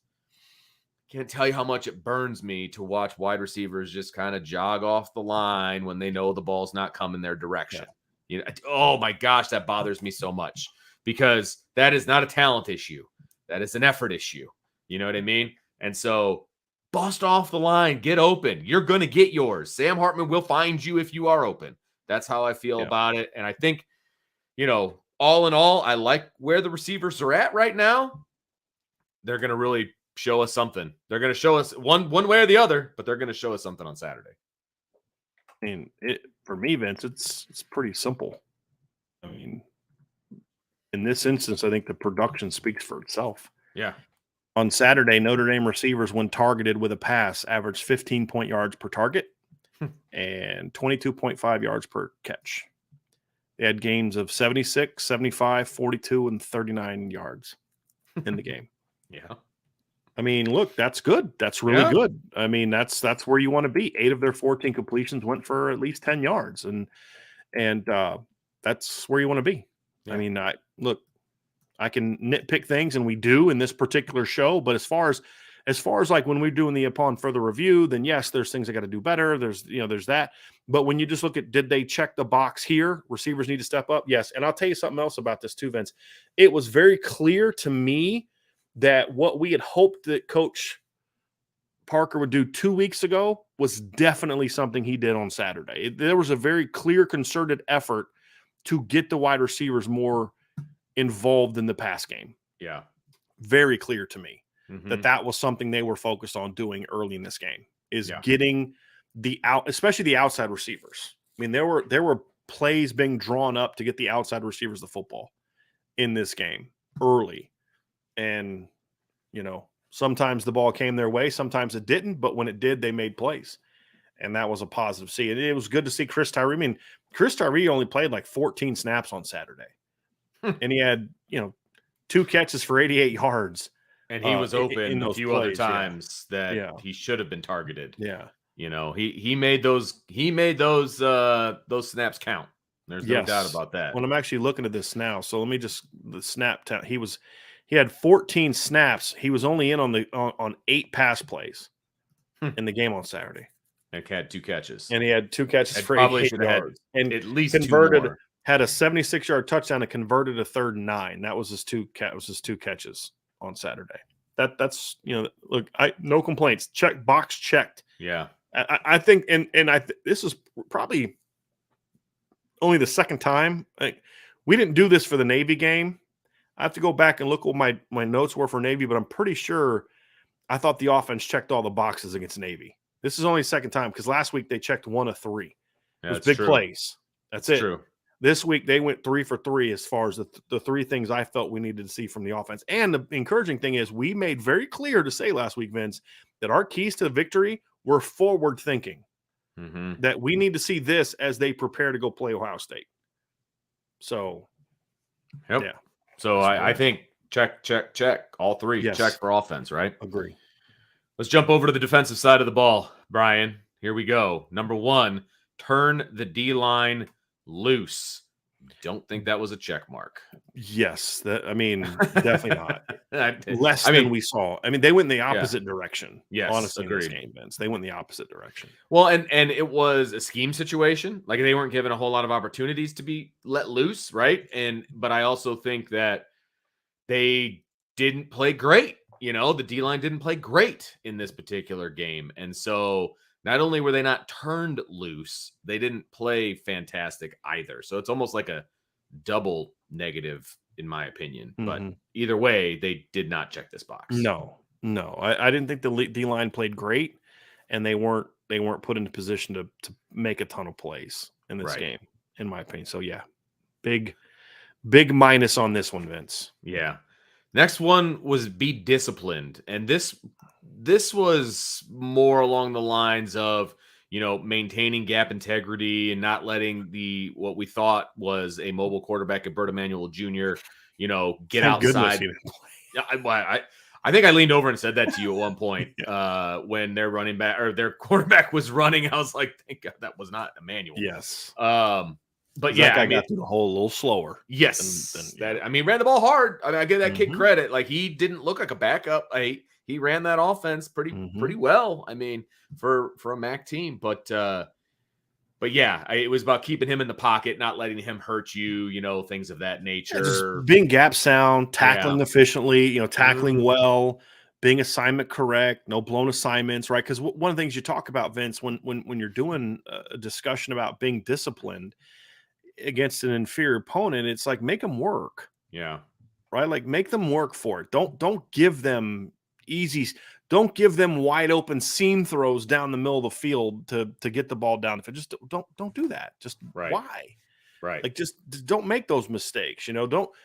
Don't come in and just completely whiff when you're like, look, for all the issues that I had with Al Golden's play calling, there was at least 5 or 6 calls where like a defender's running scot-free to the ball. Right. And just whiff. Yeah. Right. Like, hey, I can't put that on him. Now, you could say, well, maybe they weren't as certain of what they were doing in those situations. And a couple times, maybe that's true. But like on the one where Jalen Steed comes running free, dude was coming in. He knew exactly where he was going. And he got free and he just missed. Now it's like, hey, you got to figure some stuff out. And it wasn't just the linebackers. It was linebackers. It was corners. It was safeties. They were all having those issues. And so, to me, Vince, I big negative on this one. This was a very undisciplined performance in every way, really. Yeah. The only position that I didn't feel struggled in this area was probably the corners. There you go. Yeah, outside. Yeah. Yeah. They were pretty good. Yeah. They were good in run support. And like Thomas Harper had that first play of the game where he tries to throw the guy down instead of wrapping him up and tackle him, and then the guy, he doesn't throw him out of bounds. Right. The guy runs for, that gets. He did end up making a tackle. Like, I mean, but still. After that, I thought he was pretty good. I thought Javonte Jean-Baptiste. So there were some individual players that were disciplined and gap sound and did their jobs. There was a position group corner that I thought did really well in this area. But as a defense, definitely not a check in that regard, Vince. Like, agreed. And that's the frustrating thing is, I mean, well, let's get to point 3 because, well, I mean, they're going 0 for today. I was just gonna say that. So, but point number 3 was get the ball, and that had to do with getting turnovers and forcing turnovers and forcing fumbles and doing all. They forced 2 fumbles, they didn't recover them, and so they didn't force any turnovers in this game. 0. Right. Upkiss. So they didn't get the ball. They have now forced 7 fumbles in 4 games and have not recovered a single one of them. 0, baby. And they weren't overly disruptive in the pass game, to be honest with you. Like, there weren't a lot like, oh man, so-and-so almost picked that one off. There really wasn't a lot of that, to be honest with you. Agreed. And that was probably with a team that's not good throwing the ball anyway. Sure. And their backup quarterback. That was disappointing. Now, again, they held them to because here's the thing that some people are going to say, and this is why I say stats are great. I like using stats, but if you're going to use stats, you have to do them with context, because anyone can take a statistic and spin it to where, boy, it sounds great. And I saw, like, for example, today, Notre Dame's PR Twitter page put a statistic out today. And it was, I'm actually going to find it. And it was, I mean, look, it sounds great. And I hope it continues, but it was basically Notre Dame's ranks on defense. And it said that right now Notre Dame ranks 2nd in rushing yards per game. That's actually their offense. Excuse me. They rank 1st in pass efficiency defense, 3rd in pass yards allowed, 4th in total defense. And that all sounds great. But it's kind of like, but who are you playing? Right, like that's kind of my thing is you haven't really played anybody that's any good. Yeah, so far. Offensively. Yeah, as far as an offensive football team. Yeah, I mean, NC State ranks 61st in scoring offense. Navy ranks 119th in scoring offense, and Central Michigan ranks 99th in scoring offense. And the only reason that NC State even ranks as high as 61st is because this past weekend they hung 45 points on VMI. FCS team that's not a very good football team as far as, I mean, from what I remember. I don't remember VMI ever being good football. So, I mean, you have to look at context, Vince, and say, yeah, those numbers sound great. They sound awesome. Yeah. But you're not doing it against anybody that's really all that good and all that effective. I mean, North Carolina State total offense ranks, did I just look at? So they're also 61st in total offense. I thought for a second I was looking at the wrong thing because they were 61st in that one as well. Navy ranks 103rd in total offense, and Central Michigan ranks 119th in total offense. And I can promise you guys that Tennessee State doesn't rank much higher at the FCS level. You know what I mean? Yeah. So actually, I'm gonna go look and see what Tennessee State did this weekend, because I know they won their second game. Their second game of their first game of the year was against Notre Dame, and they lost. And then their second game they won, and they won I think like 24-14. And then this past weekend they won again over Gardner Webb, and they won 27-25. So they've won their two games, but they scored 24 and 25 points in those games, right? Like, they're not going down at the FCS level and lighting the world on fire with their great scoring average. You know what I mean? Like, they're averaging 292 yards per game. Yeah. You know, so like, yeah, okay, well, part of that was Notre Dame, sure, but let me give you the statistics for their two games they've played since then. Against who's this? This is Arkansas Pine Bluff. They won the game and had 379 yards of offense. That's it. 18 first downs. Decent day of work against a not very good team. And then this past week against Gardner Webb, they won the game and got outgained by 23 yards. They had 341 yards of offense on 80 plays, 4.3 yards per play. Right. This isn't a real good football team offensively. Right. So again, context-wise, it's not great. And I'll say this too, Vince. I have seen games where Notre Dame did not check my keys to victory and did great.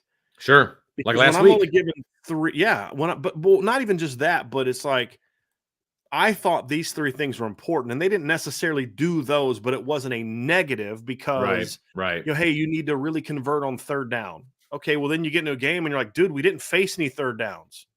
Well, great. I mean, you know what I mean? Like, it's not they didn't do great on third down. They only went, 2 of 5. That's not great. Well, but dude, they only had 5 third downs. That's really good. You know what I mean? Like, It's not like, well, if they don't check off my boxes, then that means they did poorly. But this year I've tried to make them more specific to the matchups. And then and in the last 2 weeks, when you look at the areas where they don't check those boxes so far this year, it's been problematic. Sure. It's kept them back. And I think that's a big thing that happened on Saturday. And people will look at the numbers and say, well, dude, why are you complaining? They held Central Michigan to, X number of plays and, X number of yards and all that. And I'm just like, I mean, dude, they had 268 yards of offense, 5.5 yards per play. Central Michigan went for 5 yards per play. Michigan State held them to 219 yards of offense and 3.3 yards per play, and Michigan State had to face their starting quarterback. Notre Dame didn't.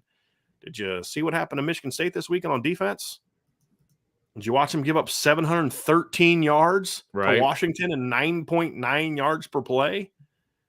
Right? Like,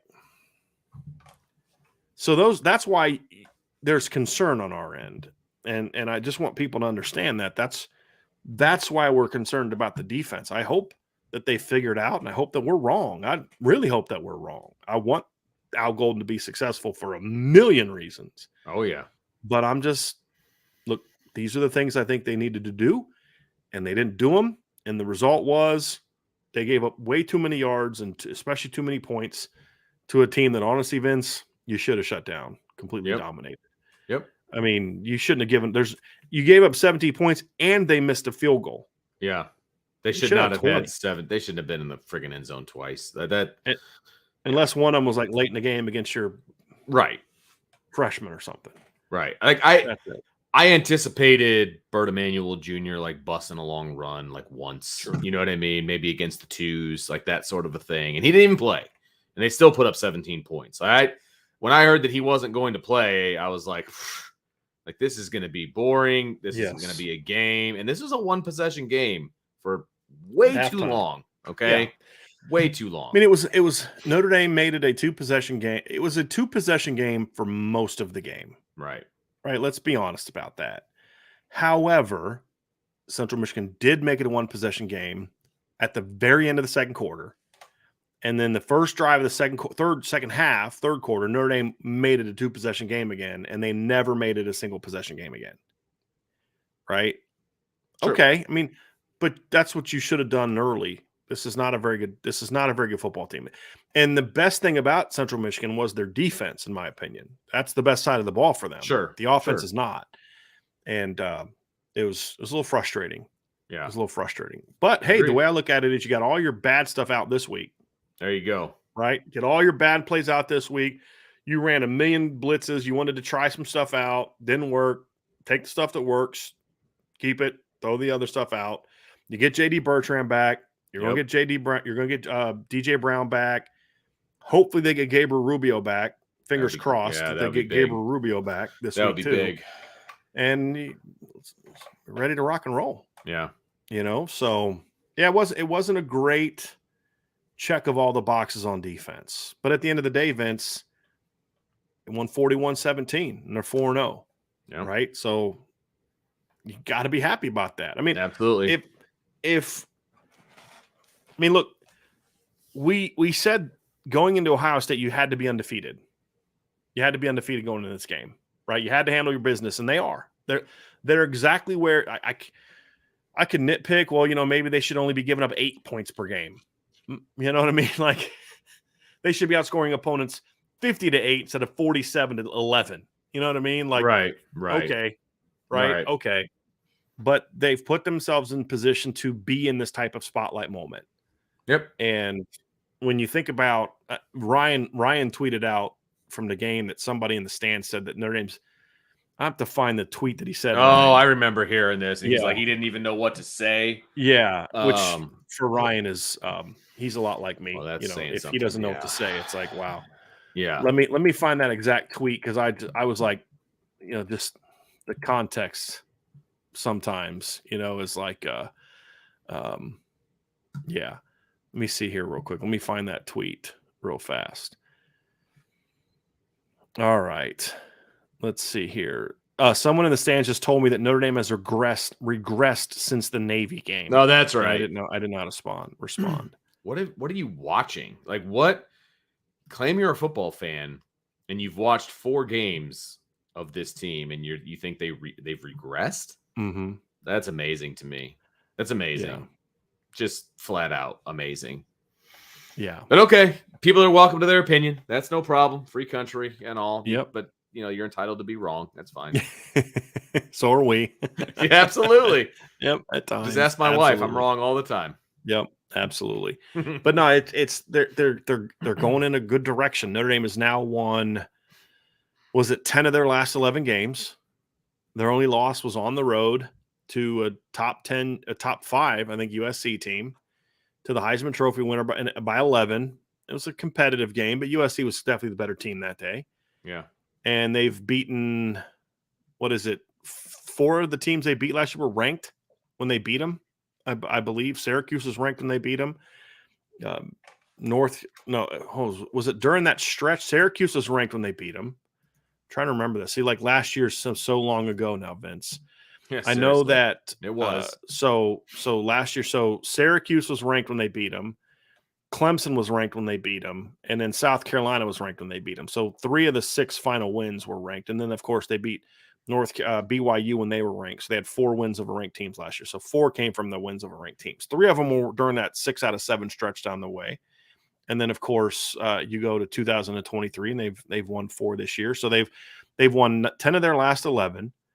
They have scored 41 points or more in their last 6 wins. Since losing to Stanford, they have scored at least 35 points in all but 1 game. That was against USC. In this stretch of 10 wins out of 11 games, they have scored they have scored 40 points or more in 8 of the 10 wins. So certainly things are trending in a good direction for Notre Dame. Yeah. They just gotta. This next one's going to be big, but They handled their business against Central Michigan. I don't believe they have any new injuries coming out of this game, as far as I know. We'll find out for sure tomorrow when Coach Freeman addresses the media. We'll know for sure. But yeah, I'm excited about it, man. I will say this one last thing. We didn't talk about this. If I was Notre Dame, I would say we're never playing Central Michigan again. I thought they were a pretty dirty team. I thought there was some stuff I didn't like in that game. I wasn't, especially the stuff around the quarterback. Yeah, that bothered me. That really bothered me. I agree. It wasn't as dirty as the hit that some Colorado State kid had last night on Travis Hunter. That's not possible. But I mean, That was about 7 seconds too late. I Yeah. realize I'm being sarcastic, but still, Yeah. that was that was super dirty. Yeah. Super dirty. But how about the play by that quarterback for Colorado State, that young kid, man? Like that was a fun game last night, man. It was a really fun game. I was like, I was trying to like toothpick my eyes open to stay awake to watch that whole thing. I didn't quite make it. It was way past your bedtime. Oof, I was struggling, man. But what I saw was one heck of a game. So that was a lot of fun. We do have 5 super chats here, Vince, before we get out of here. All right. So let's roll with those. So you ready to rock and roll on these? Let's do it. All right, Kevin Horton, thanks for the super chat. 2 quickies. Many or any RPOs, and where's Dion? They didn't run a ton of RPOs against Central Michigan. They ran some. Had a little now screen on one. They didn't run a ton against them. And don't know why. They've run a decent number in previous games, but they didn't run a lot this past week. Deion Colsey played. He just didn't get targeted. But he played. He was in the first half. Matter of fact, I think second quarter. I definitely saw him in the second quarter. He may have been in even sooner, but he was definitely in the second quarter at the latest. So yeah. Yep. But yeah, there's a lot of really good receivers. Okay. So that's part of the problem. Yep. Chris Wheeler, thank you so much for the super chat. Does it seem Sam is holding on to the ball too long at times? Early on, we kind of broke that down earlier in the show. Yes, early, but then I think he cleaned it up as things moved along. Yep. Agree. Yeah. Look, every quarterback's going to have that at times, Chris. Yeah. Every quarterback's going to have that at times. I thought there were 2 plays he held it last week, a little too long. And then this week more so. But overall, I don't think he's holding it too long. Overall, for what is considered yes, there are plays where that's happening. But overall, I would say no. This game was definitely the most noticeable in that regard. But I thought he settled in the second half and went 16 of 26 for 30 yards. So I thought he cleaned it up pretty good. And there were plays where, you know what it comes down to, Vince? I really felt like at times on Saturday, he just, as I said, he was just really, this is where I want to go to the ball with the ball. Right. Whereas in the first 3 games, he was kind of reading it out. Yep. This is where and sometimes that can happen against an inferior opponent. I just. Well, and let me ask you this. Let me see what you think about this, Brian. We talked about how there was a concerted effort to get the outside receivers the football. Do you think maybe Sam had that on his mind at the beginning of the game? Because it felt like he was looking outside a lot and not looking downfield. Yes. Yeah. Like I feel like that was part of the game plan, and I feel like he almost was married to it a little bit too much. Like he felt he needed to get them involved. Because if we're going to get the outside guys involved, it's on me to do it. Exactly. That's looking back on it, like hindsight 2020 and all. It feels like that might have been something. There's merit to that, and that's NFL quarterbacks do that. Like, man, I got to really get my guy involved. And so you start forcing balls early because you know that you're going to need those guys next week. Like a lot of what happened. And Sam's savvy enough to know, like, dude, I got to get Tobias going. I got to get Chris Tyree feeling calm. I need to build these guys' confidence up, and we saw it. I mean, those are the 2 guys those are the big play weapons for Notre Dame, right? And you say, hey, you really need those guys to roll, man. You really do. Sure. And then you look at it and you're like, so they had that one, Chris had that one big play on the busted play. I mean, it's a great play by Sam Hartman. It wasn't a great play by Chris. He just caught it and ran. Sure. After he'd gotten ridden out of bounds and driven to the ground. You know what I mean? Like, it just wasn't like that's on Chris Tyree play. Oh, that's his great speed. Like, honestly, anybody could have done that one. No shot on Chris, but that's just being honest. It's just a fact, yeah. Tobias had that one catch, but like that was really the only decent catch you'd had all year. And hey, this offense can't be what it's capable of if those 2 guys aren't playing well. Well, then you come out in this game and 2 of your first 3 drives end with touchdowns down the field to those 2 kids. And Chris, and then on the second drive that doesn't end with one of those, Vince, you get a touchdown run, but that drive was extended on the very third play of that drive on a 3rd and 9 where Chris Tyree makes a play. So you saw Tyree and Tobias making plays early in this game.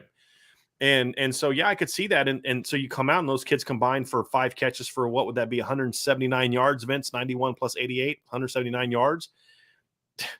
Dude, if they combine for that on Saturday, Notre Dame's going to have a really good chance to win. Right. I mean, that's absolutely, so it was important to see that. But I did feel at times Sam was just like, I need to get the ball here instead of What are they doing? Open guy. And yeah. Agreed. Yep. Fort Wayne Irish, thanks for the super chat. 4 games in, is there a number 2 running back emerging behind Audric? Which running back would you give more carries as the season progresses? I'm not one. It's not one guy. It's going to vary depending on what our game plan is. If my game plan is more downhill off tackle, my number 2 back's going to be Jadarian Price. If I'm trying to be more slashy with it, then I'm going to have Jeremiah Love doing it. But here's the reality of it. Those 2 kids are going to get carries for me every week. Yeah, absolutely. They're going to get touches for me every week. And, Jabron's going to play too. Jabron's doing some solid things, but I don't need a number 2 back. I know that we always kind of zero in on like who's the 2 and who's the this and, like who's the number 2 back. I don't care. That they're usually when teams put out depth charts with the ors, I'm like, nonsense. That's silly. In this case, is accurate. True. It's 100% true. It doesn't matter. What are you trying to accomplish? What plays you trying to do? What are you trying to use these guys for? And that's where we're at. So to me, I'm playing all of them still. I really would. Yep. And I think Notre Dame has done a nice job of working those guys in while also not letting Audric get too cold.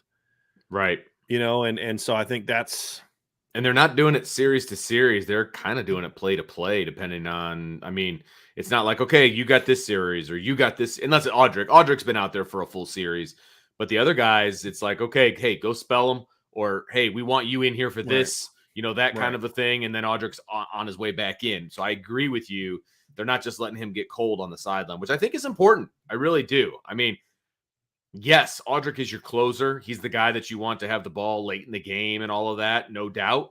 But I don't want him getting cold. I don't want to save. He's not he's not just the closer. He didn't touch the ball in the second quarter, but he was playing. Right. He was out there. Right. He was in pass pro at times. And then of course they rode him in the second half. Yeah. But yeah, I and part of it too, Fort Wayne Irish is who's hot.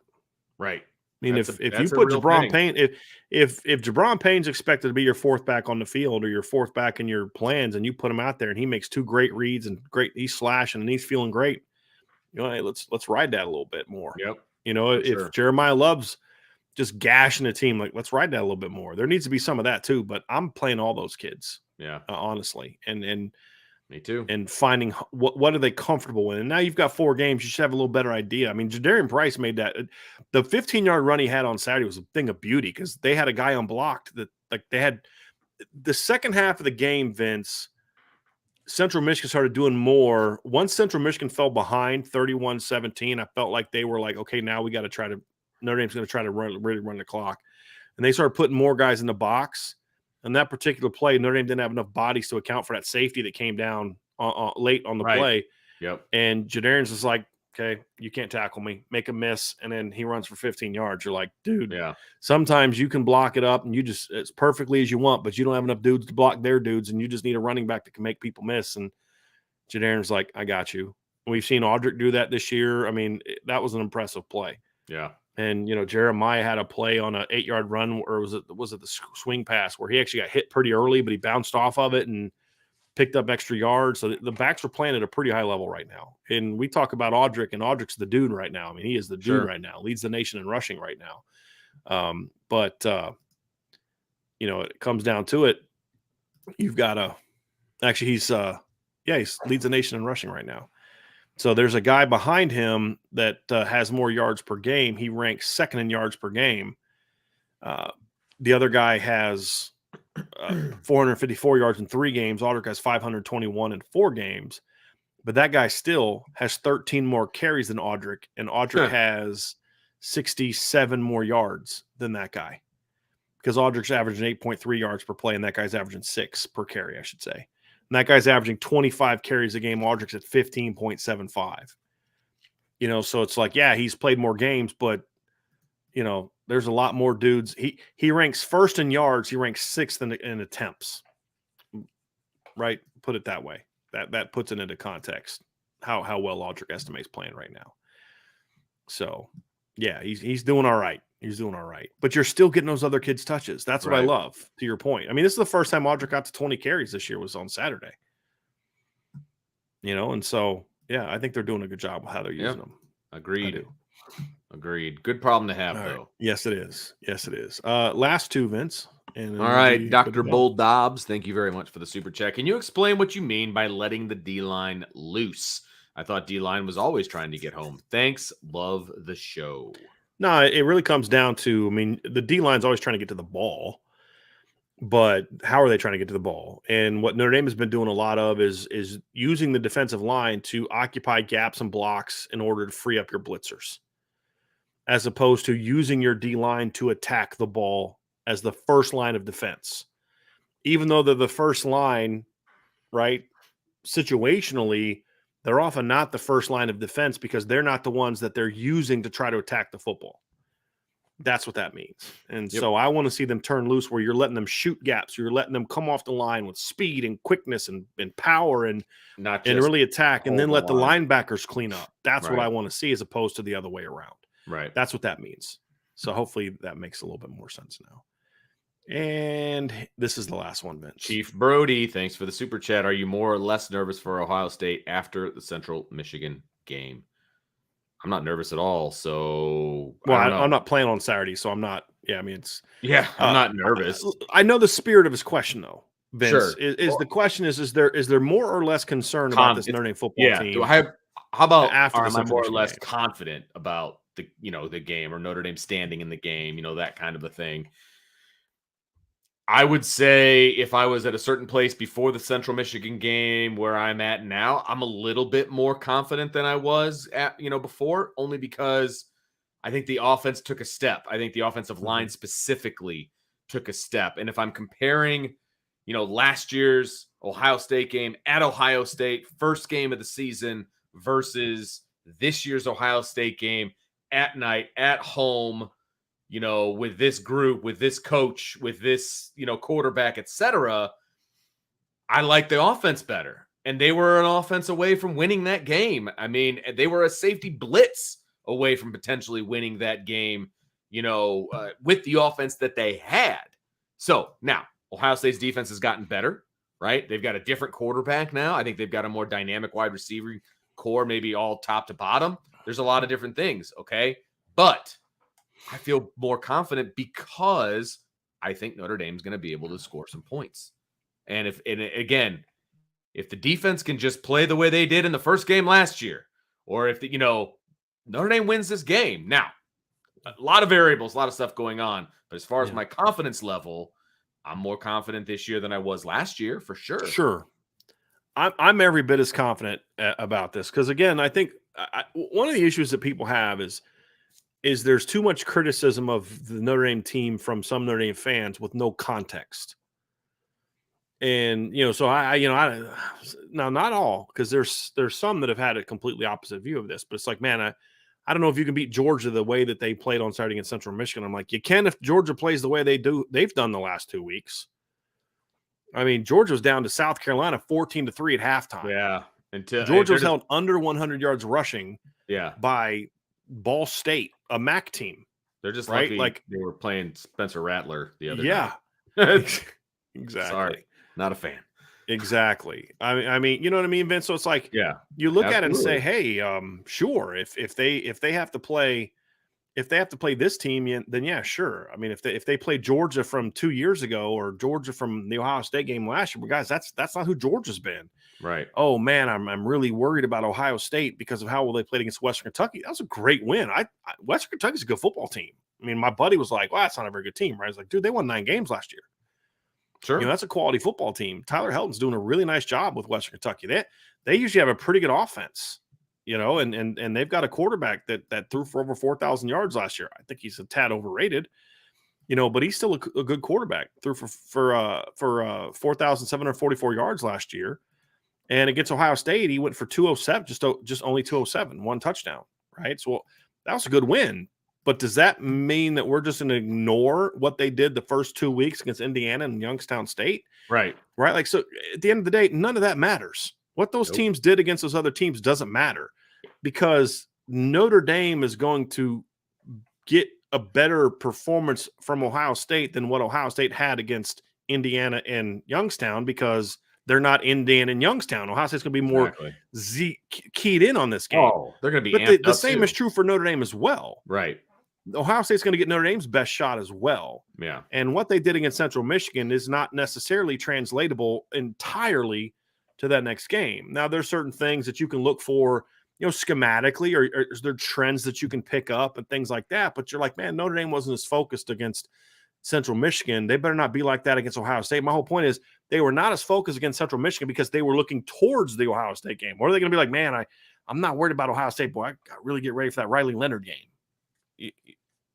Guys, that's not how it works. And so, right. This football team, to me, I thought I had them as a playoff team. I had as 11-1 playoff team before the season. They are better right now than I thought they were going to be through 4 games. Even the defense, which I have some concerns about, is not as good in some areas as I'd hoped it would be. The D-line has not been as disruptive as I'd hoped, but other positions have been better. And so it kind of balances itself out. They still got to get better, no doubt, but those are the things, Vince, is I feel this is a better football team than I thought. Guys, if you think – I had a buddy of mine who's like, man, I don't know. Notre Dame's offensive line better step up and play better. They're going to be in trouble. I'm like, have you watched Ohio State's offensive line this year? Have you seen them play this year? They would trade places with Notre Dame's offensive line in a heartbeat right now, the way that they've played the first couple games. Now, you just got to make sure if you're Notre Dame that this isn't the game that they get right.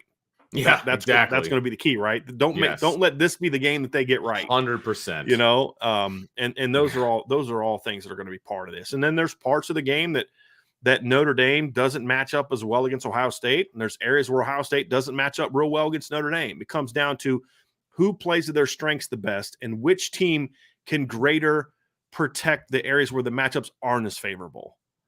And even if Notre Dame would have sputtered through 4 quarters against Central Michigan, maybe won like 30-24, it wouldn't really change my view of this game because I would have said the same thing. They were sleepwalking past that team getting ready for the next game. Yeah. That's what it boils down to. And we've seen this before. We've seen this from college football teams in the past. Hey, you don't play well this game, and then because you've got a big game coming up the next week, and then you just go out there and roll that team. Right? That's just kind of, to me, how football is, man. That's just kind of how it goes. And look, week before Ohio State played, or Michigan played Ohio State last year, they honestly should have lost to Illinois. They got out. I thought the referees gave Michigan that game. You remember that game, Vince? Yeah. Michigan won 19-17, some phantom pass interference penalties. Sure do. Why? Because Michigan was looking past Illinois. Shouldn't 100%. Have, because that was a really good defense, but they were looking past Illinois. Yep. And Illinois was a good matchup for them. And they almost lost. They won 19-17 against Illinois. What did they do the next week? They got on curb stomp Ohio State. Yeah. So you can't react to games in that manner, in my opinion. You really can't. And but at the end of the day, I will say this: evaluating this team on the whole, after 4 games, they're further along than I thought that they would be at this point. They are better than the offense has been even better than I thought it would be. Sure. It really is. Yep. I would not have predicted 40-plus points in each of the first 3 games. I would not have predicted 40 points against – I didn't even predict 40 points against Navy, dude. I predicted like 38-13. Yeah. I didn't predict over 40 against NC State. I think I predicted like 31-17. So, yeah, they're exceeding my expectations. Now they've got to put it all together for next week because you are going to need to bring it next week against Ohio State. No doubt about it. You're going to have to bring it. No doubt about it. But I just feel like with the quarterback they have, Vince. Yeah. They're going to be in every game. I mean, that's what I'll say. You'll be in every game. Dude, how many times how many years have we been saying this? They're a quarterback away, and they're a quarterback away. They're a quarterback away. Yep. And they went out in 2021 with, I would argue, the weakest team they had since 2016 and still went 11-1 in the regular season. Why? Because they had the best quarterback they'd had in several years in Tyler Buckner. I mean, excuse me, in Ian Book. Jack Cohn. No, that was before. Jack Cohn. You talked 21. I'm sorry. I was never a big fan 18. of Ian Book. I thought Jack Cohn was I mean, you look at what he did that year. He was really good. Oh, he was phenomenal in the year. Yeah, you take him off that football team, Notre Dame's got 3-4 losses that year. Yeah, no doubt about it. Yep. So, and now you're here. Yep. So, all right. That's it. Well, that's going to do it for this week's version of Upon Further Review. Thanks, everybody, for sticking around with us on a Sunday night. We're here every Sunday night, folks. And you know what this means, right? Because we're at the end of the show. It's officially Ohio State week. That's where we're at, ladies and gentlemen. So you can officially start talking about Ohio State because we are all in. But before we do, make sure you hit that like button, hit that subscribe button, hit that notification bell, because there very well may be a special show in the evening time this week. I'm just saying. I don't know what day, I don't know what time, but I'm just saying. Yeah. There might be a show. Vince and I have to do a Ohio State show together this week. Yes. Have to. 100%. And it's going to happen. So we're going to figure all those details out. But you better hit that notification bell so that you know when it is, so you guys can hop in and participate in IB After Dark, because it's going to happen, everybody. So, like I said, like, subscribe, notification bell. Give us a 5-star review if you're listening on the podcast. I like those. I haven't checked out the comments lately. I'm going to have to jump in there and check those out. And but everybody, share with your family and friends. Really appreciate it. This is a huge week. Notre Dame's undefeated. Ohio State's undefeated. Game day, you name it. This is what we wanted, man. Under the lights, like this is exactly what we wanted. Yes. This is the game we wanted. We wanted the Buckeyes to be. At least I did. Oh, I wanted Ohio State to be undefeated. Yep. I wanted Notre Dame to be undefeated.